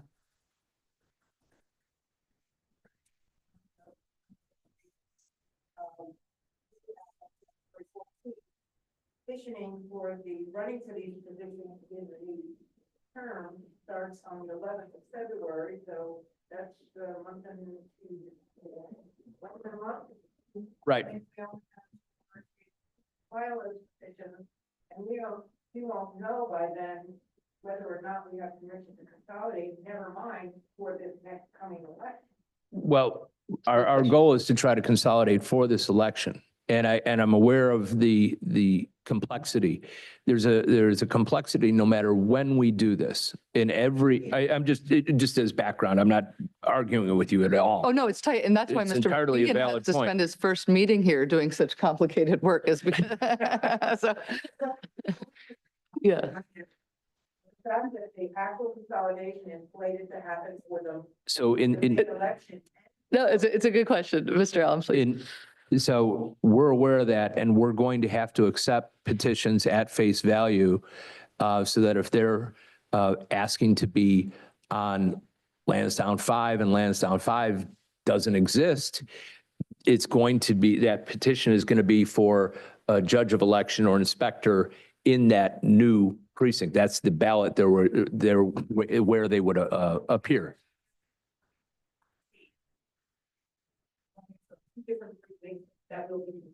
In a perfect world, we'll always have two or more people running and competing. Yes. It's a primary. We Well, don't have a lot of primaries but in this area, but We could They have happen. that, and we've had that in the past too. It is a tight window. You're very much correct on that. And, there are essentially two time windows that this could be done: before a primary, which is a very small window, and particularly with the reorganization, we have today until, as you note, May, with petitioning starting in February, or we could do it in the window after the primary, but that creates its own set of complications in the instance you have nominated candidates in districts that then go away. So and then you get to the general election and you're back to the same sort of, so those are the two windows. They each present their own complications. They present their own challenges with timing, given the sort of ping pong process of going to court, coming back to the board, going back to the court that is involved in this by statute. So you're very right. These are some challenging aspects of this, but the other time window that is available has its own challenges. And so we gave some considerable thought to that and remain hopeful that we can move this process forward. The court is now more familiar with the process, having gone through Radnor last year, and I think that will help speed this along a little bit, at least administratively. There'll still be a full hearing and full notice, but perhaps that process might move more quickly. And of course, as solicitor of the board, we've been through it recently as well. And so hopefully that will, and everybody on staff has been through it. So we kind of know what the court's going to be expecting. We will be able to gather that information and present it proactively. And, hopefully we've learned some from we've all collectively learned something from the Radnor experience. We can move it forward with good pace, but without shortchanging people's opportunity to be heard. right. And I'll just add to that. And then I'm going to go on to questions from Mr. Alberts and then Mr. McMeekin, if they have any. Personally, I do prefer not splitting an election year, so a primary and a general. So that is one reason. Two, you look at the back end of the calendar, we had a presidential election. It's not that you can immediately pick up and just turn to this. We wanted to make sure that at least Mr. Allen and his team had the time to continue, finalize the research that they had been doing, but also did have a pretty big presidential election to run. So there is no good time. It may be why they haven't done it, I guess Councilwoman Ruther said, for 40 years, but other than mandated ones like Radnor. So let's see how it goes. But it also, if there's an issue, it allows us to be aware of that. And if we have to put something on hold, and we can consider whether then to revisit it for the general or just to push it to another year, because as Councilwoman Ruther also noted, this may need to be, or this should be, a continual process that we examine how to do this. So I'm excited about it. I think it's going to be complicated. I really appreciate in advance all the team's work on this and the advanced work that's been done to put thought into this, but it is definitely time to do this. So Mr. Alberts, do you have any questions? I do. My question to the solicitor, unfortunately, Ms. Hummel, with what I presume is malicious intent, stole my question, as per her normal custom. But it was the exact obvious question. How do we get this done this quickly with a court whose schedules we don't control? I'm hopeful and optimistic that we can get it done, because getting it done before the primary would be the ideal scenario. If we can do it, it produces fewer problems for us to solve than if we do it after the primary. Yeah, I mean, doing it after the primary raised the very question that Manley discussed, and that is we would have two nominees for judge of election, and possibly four nominees for inspector. And instead of presenting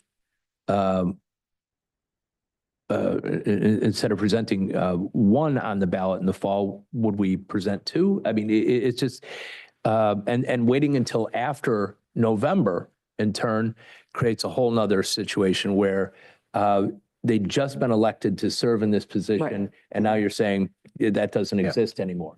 So this is going to put a lot of stress on our systems, most notably the warehouse and voter registration. to the warehouse to make all of these switches properly of all the equipment and reduce this properly, and then also the corresponding polling places and work with the delivery company and voter registration to take all of these data, these massive numbers of voters, and move them into a new precinct. It's also going to have an impact on if you have precincts 1, 2, 3, 4, and you combine 1 and 2, you've got to renumber 5 to be number 3. So there are all kinds of little things like that we're going to have to go through. But it's all for the better in terms of having smoother election administration and having lowering costs and reducing the number of micro precincts.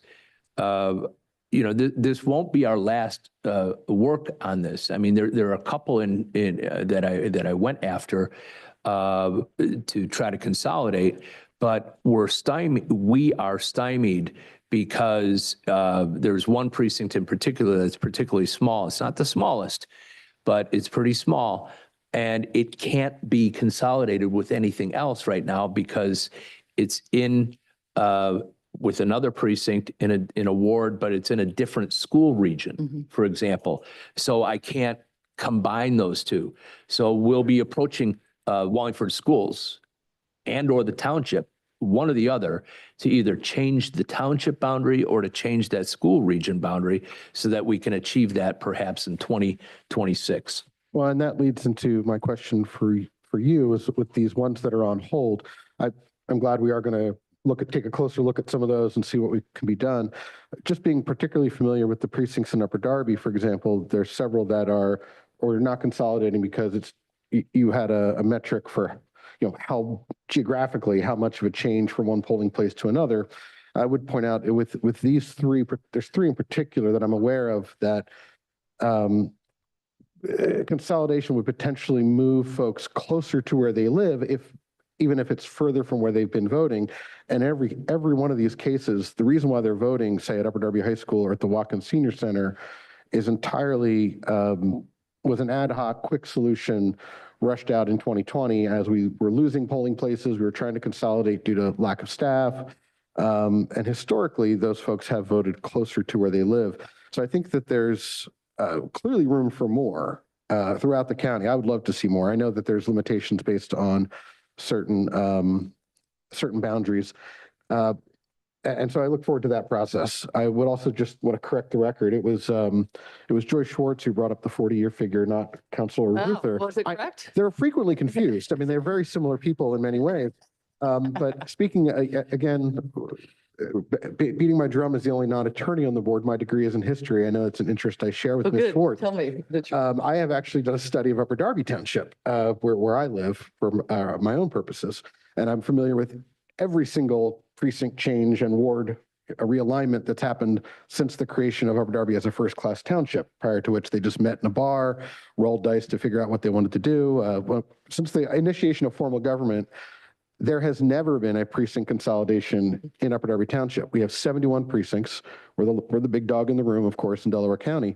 So I don't think it's true. I think this has been done as in response to a municipal reapportionment on a case-by-case basis, perhaps somewhere in the county. But I believe this is the first time in history that a board-initiated comprehensive look at micro precincts and consolidations has ever occurred.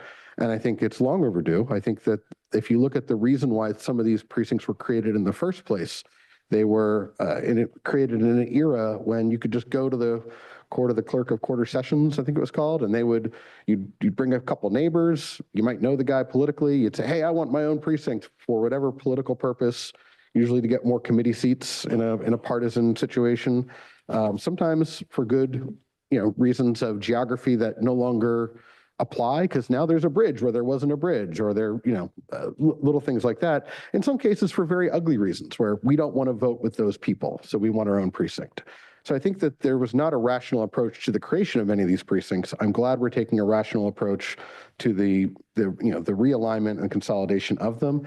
And I think this is a healthy thing to do at minimum in response after every census year. And I think that certainly it's frustrating with some of the boundaries that have been drawn from magisterial district lines in particular. Particularly, I just know the boundaries in Upper Darby are very convoluted, and I know that presents problems. I hope we get more compact districts in a future magisterial map. And hopefully that will help us to resolve some of these lingering micro precincts. Well, I'm going to request that when you write your book on the history of Upper Darby, you consider putting us as a footnote for the great work being done. I don't know. I will certainly do so, and I'll make sure I make my own error in my text by confusing Counselor Ruther with Ms. Schwartz, as is often done. Mr. McMeekin. Thank you. Director Allen, thank you very much for the report. I have two questions. Actually, the first one is a carryover clarification. So consolidating precincts doesn't impact the people running for election in the position. I'm sorry, can you turn on your microphone? It's still, yeah. Sorry about that. Consolidating precincts doesn't have an impact on the positions for election or the people running for those elections. In other words, it doesn't change magisterial districts. It doesn't change House of Representatives. It has no impact on that, correct?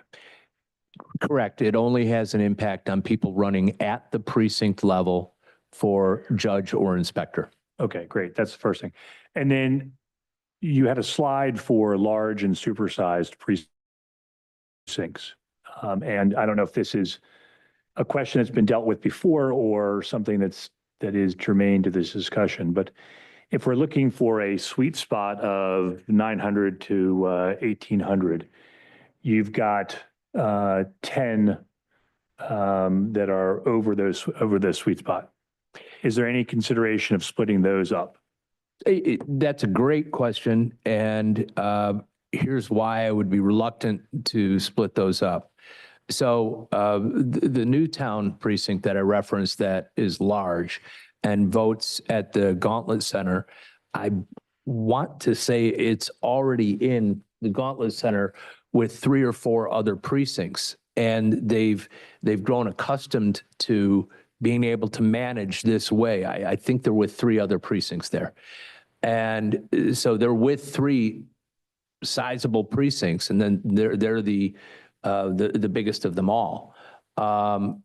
So adding another table or a set of tables in that precinct, I'm not sure it would achieve much. Now, however, there is another precinct that's very large, Chester Heights, which I want to say has 2,500 voters. They came to us and lobbied for a change in the polling place so that they were no longer voting all the way over in Garnet Valley. And we made the recommendation against some people's wishes to move them to an office building where the borough has its offices now. And that has proven very popular because of where the newer population is and its relative convenience and the large amount of parking there. We could explore possibly breaking that into 2 so that the part on the other side of Baltimore Pike, for example, might be able to vote. I'm just throwing this out. I'm not suggesting it. Might be able to vote at the firehouse instead of going across Baltimore Pike to that office building. So that is one instance where I could see consulting with the community. But right now, even after that presidential election, we heard nothing from Chester Heights saying it was too much, which is We were concerned about it ahead of time. Oh, yeah, we were. Yeah, we were concerned about it. We were concerned about it at the time, especially with the space that we have in that office building, but it's worked out. So they're a testament to how having 1,300, 1,400, 1,600, 1,800 voters is not is a very manageable number. If I do want to say that's a great question, because the original scope project did include, and as Mr. Allen's well preparation for your question indicates, did include both consolidation and splitting up considerations. Yeah. So Let me also, So just add that there are precincts that are even far larger that operate very smoothly due to the skill of of the staff working there, how they organize their polling place. But I would certainly not want, I would use the precautionary principle in going big with any precinct, because you can't assume that everyone's going to be a superstar. So you have to find that sweet spot. I like the fact that that chart showed that the largest single number is in that sweet spot. And I hope, over time we'll get closer to that from both directions. Yeah. But, as needed, obviously circumstances may dictate a particular precinct to be smaller than average or be larger than average. I just want us to be thoughtful and use the precautionary principle in those cases. yeah, I just wanted to address one thing about population. In the public comment, it was mentioned that there is a prohibitively large number over which we're not allowed to go.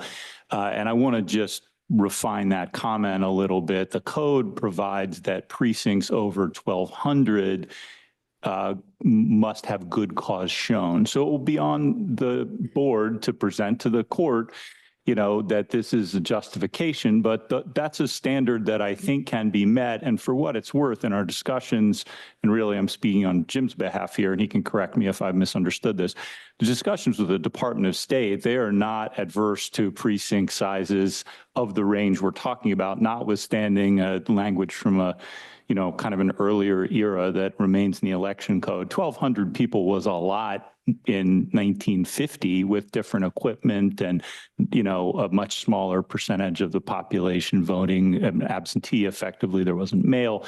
Those things all change what a modern precinct can accommodate. So I'm not concerned about it. There is this for good cause shown indication for precincts over 1,200, but we feel quite confident that we will be able to meet that standard, particularly with the track record we can show in our own county historically. Did you have another question? I did not. Thank you very much. Oh, you have another comment, or did I saw your light go back on? I would just say two more comments, just briefly. One is that it's important to note that with you're looking at numbers of registered voters does not presume uniform turnout rates, right? So I think that over time we'll examine these and be thoughtful and considerate of how, how the operation may or may not be strained. But I also think, and then of course the turnout rate is not uniform for each election. Presidential years are obviously more of a pressure than local elections.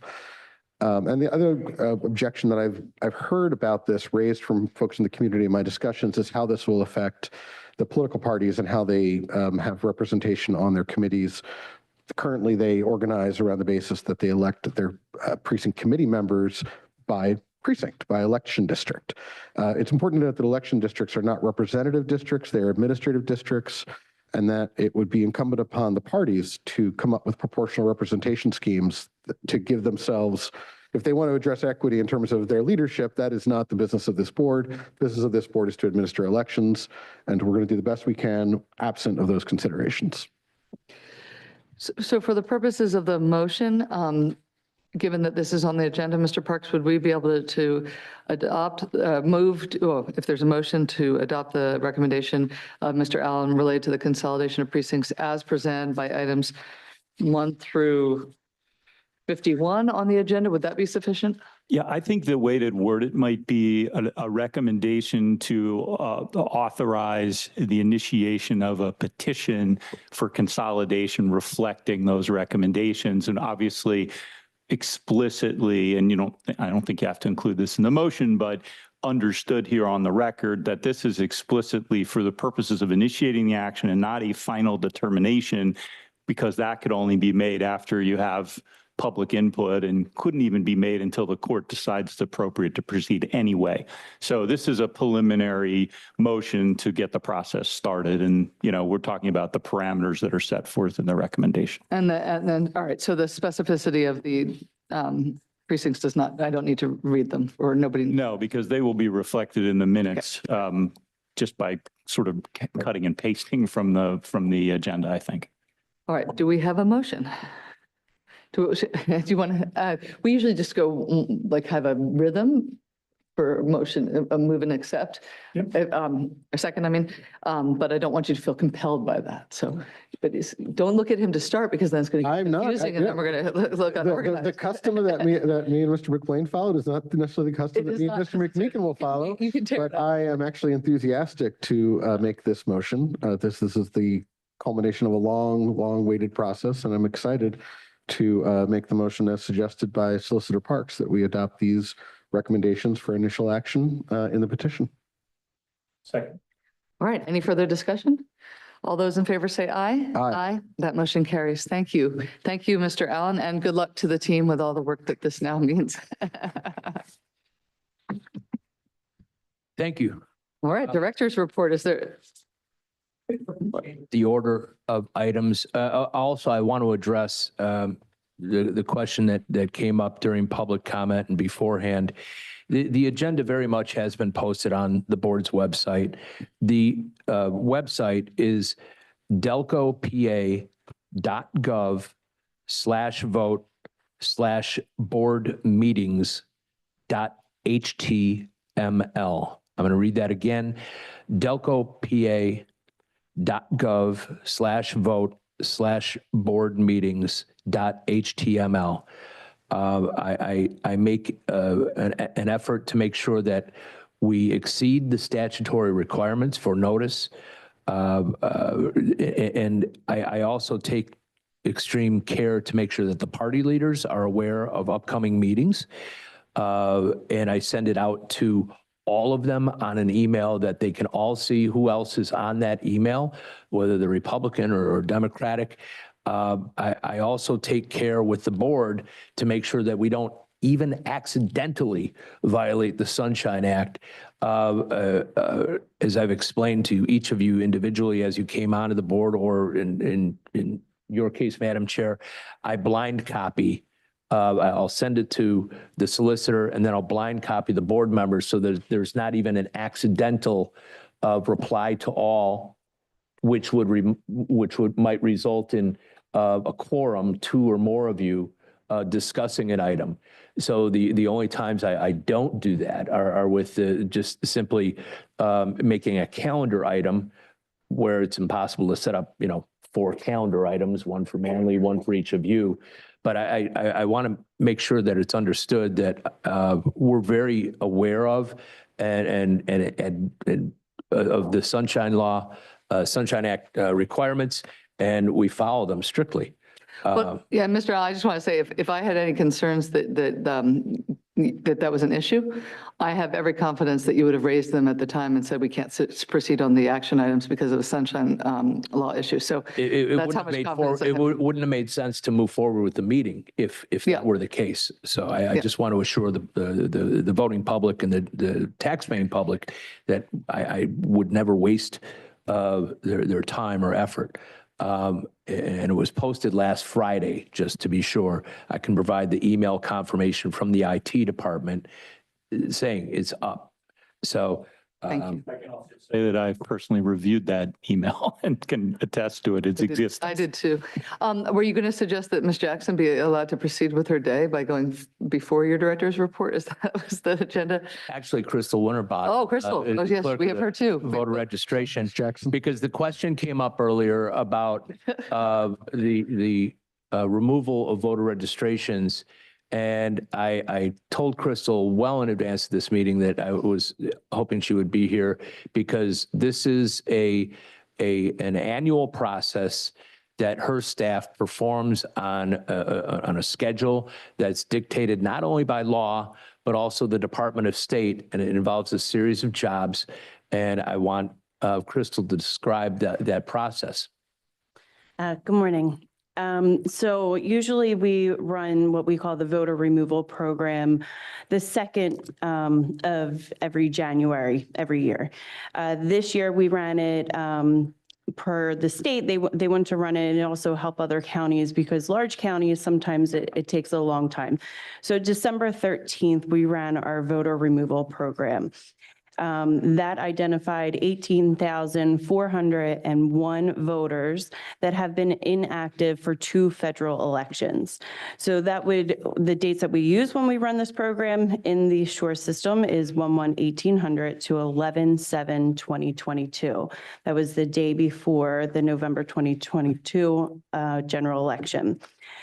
So that identified the 18,401. During that week, maybe even a few days before that, we started our backlog from anything received after October 21st, the deadline to register for the November 2024 election.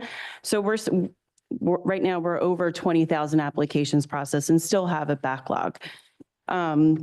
So then January 2nd comes, we also run our 5-year notice. So this, on the 2nd, we ran our 5-year notice that identified 2,369 voters that have no activity in 5 years. So all the way back from January 2nd, 2020 to January 2nd, 2025. That now inactivated those 2,369 voters. They also receive a letter. Those letters should start coming back this week. I think they should start coming back. We got them all out in the last few weeks. And so that brings us down to 406,000 voters approximately. And when I think that one comment was that some were reactivated. It wasn't reactivated. So those canceled inactive status to federal elections, those 18,000 and some that have been canceled, they could have sent in an application after the deadline. We were processing. That wouldn't reactivate a canceled record. That would be a new record. We can't reactivate a canceled record. So I think that's where Or the ID checks. Yeah, like I think that's, I heard some numbers that I have to look at it, but if I had a name, it would show that this was canceled and then maybe a registration form was sent in after the deadline. They wanted to register for the November election, but maybe they missed the deadline. But a canceled record would never be reactivated. Well, we also had the comment that we've addressed before, but that it is possible if you're in the process of moving to vote one last time. Could they? Yes, yes, yes. And I'll take any questions. Do you have any?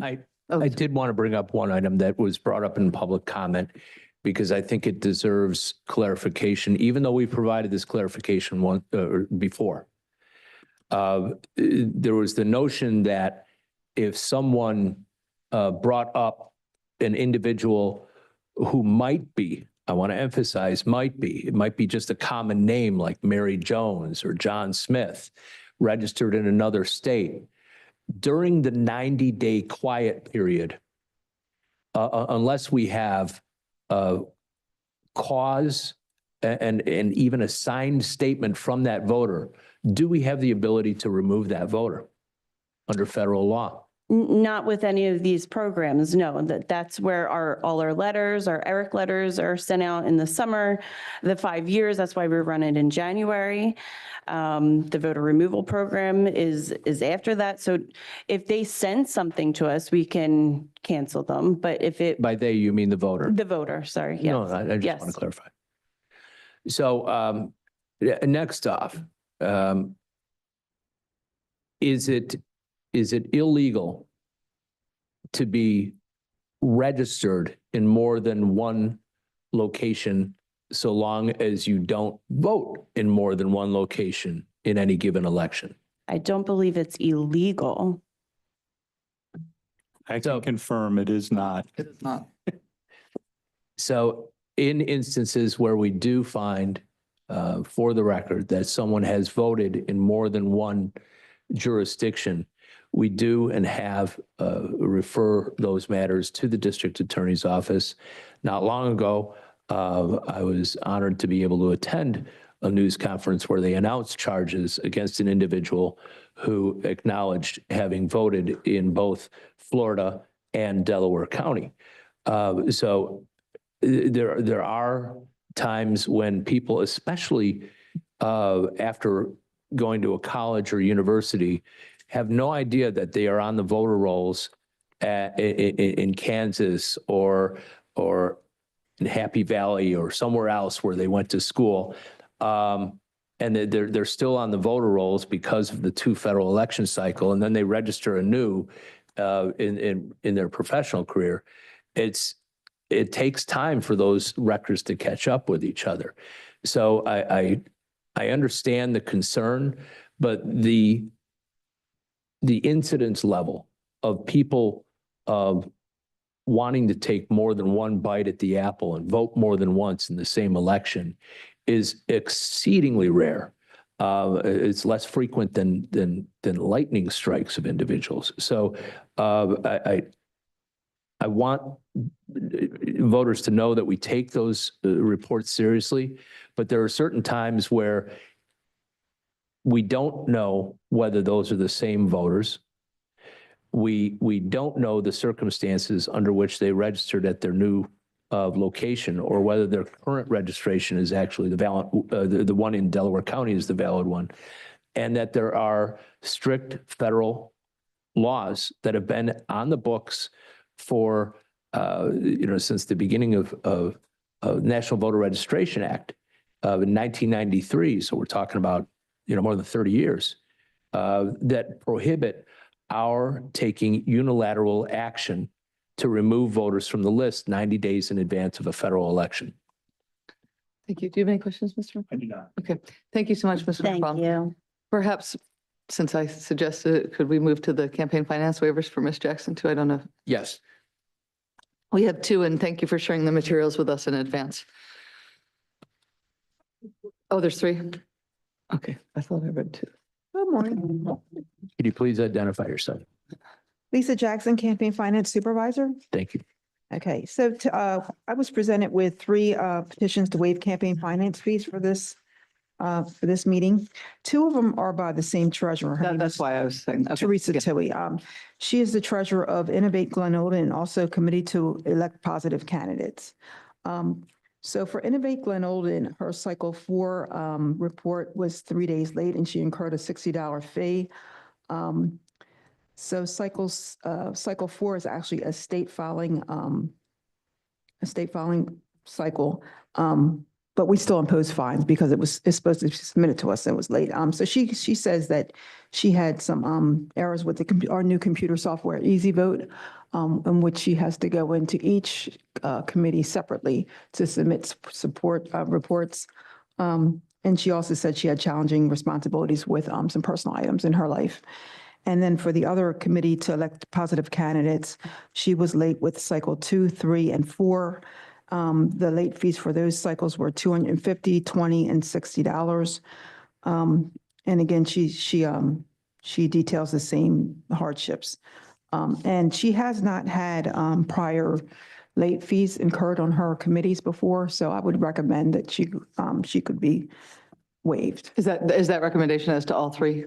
Yes, ma'am. Yes. And just for Mr. McMeekin, I don't know if anybody told you that we do have a practice of taking a recommendation. Can you just explain to him why? And at least initially, you often recommend to waive, but then maybe not if it continues. Oh, yes. So the state of Pennsylvania as a whole does not waive campaign finance fees, but Delaware County, we do allow for campaign finance fees to be waived.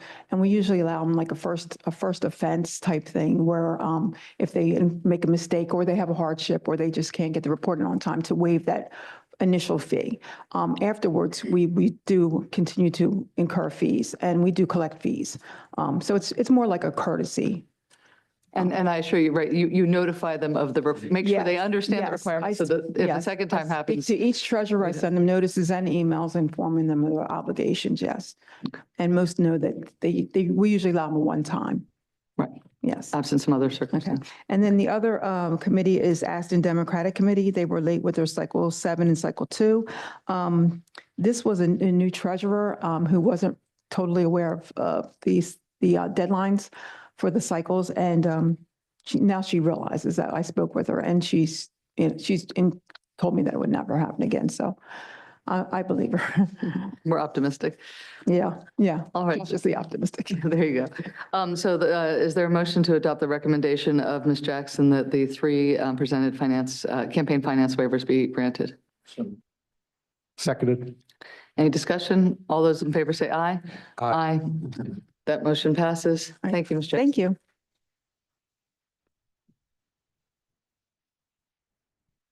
Now, I don't want to rush you, Mr. Allen, but I had grossly under predicted the length of the meeting, or at least ballparked it to Mr. McMeekin for his first one. So Grossly. grossly. So So we will have to perform a polling place change for Chester City 1, 2, and 1, 8. We kind of squeezed those two in on an emergency basis at Stetzer School, and I apologize to the voters who were inconvenienced at that site because it was too much for that site. However, because there were already 3 precincts there, but we had no viable alternative. We were turned away by a number of other alternative sites. So we are going to move it. We just don't know where. And also wanted to advise you that we will be moving ahead with redistricting of Upper Providence Township. This is not a board voting action because, as I understand it, and I'll leave the solicitor to correct me if I'm wrong, this is a matter that went before the Court of Common Pleas, and then it went to the Commonwealth Court, and the Commonwealth Court, in its ruling, basically said that the adjustments that Upper Providence made were in effect. So the court's ruling was it's done. So they followed the Court of Common Pleas recommendation, as I understand it. They made adjustments, and now the the Commonwealth Court has approved that. Yeah, this matter, the initiation for this was every 10-year census-based reapportionment, and not unlike what we dealt with Radnor last year. And there were some precincts from population growth, uneven population growth in Upper Providence Township that were larger and sort of supersized. When you get to representation numbers for elected officials, that's, has some one person, one vote implications that need to be addressed. Upper Providence passed an ordinance to reapportion. That ordinance was challenged. There is some interesting disconnect between the home rule charter of Upper Providence, which says that the reapportionment should be done based on registered voters, if I recall, whereas the state law says that it should be done based on population. And obviously you can imagine if you get a district with a lot of families with kids and the kids aren't registered voters, but they count as population, you get some disconnect. Ultimately, that challenge was sustained by the Court of Common Pleas. But in the meantime, or actually after it was sustained by the Court of Common Pleas, that ruling was appealed by the township to the Commonwealth Court. But in the meantime, the township basically passed an amended ordinance following the interpretation of the law that was inherent in the Court of Common Pleas ruling. And when the Commonwealth Court got around to deciding the appeal, the Commonwealth Court said, as Jim noted, well, you've already got an ordinance that sort of moots this whole lawsuit because you got a new ordinance and the new ordinance is in effect. So I believe that matter is technically back before the Court of Common Pleas, or at least there is a separate challenge to the new ordinance that is in front of the Court of Common Pleas that had been stayed.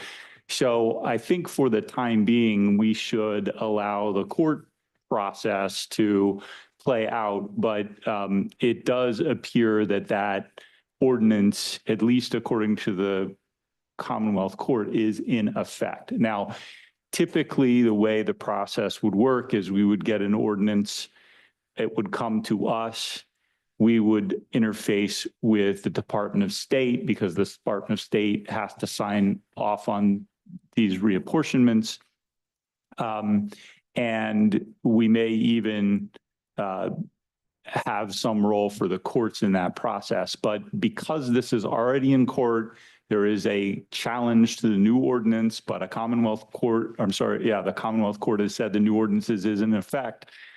It's not clear what is before this board, if anything, right now, and I think it would be more appropriate to see what comes of the court proceedings before we do anything. And I will, we're in contact with the solicitor for Upper Providence on this, and, you know, we'll cooperate and coordinate so that we can act appropriately or come to this board with a recommendation when the time is right.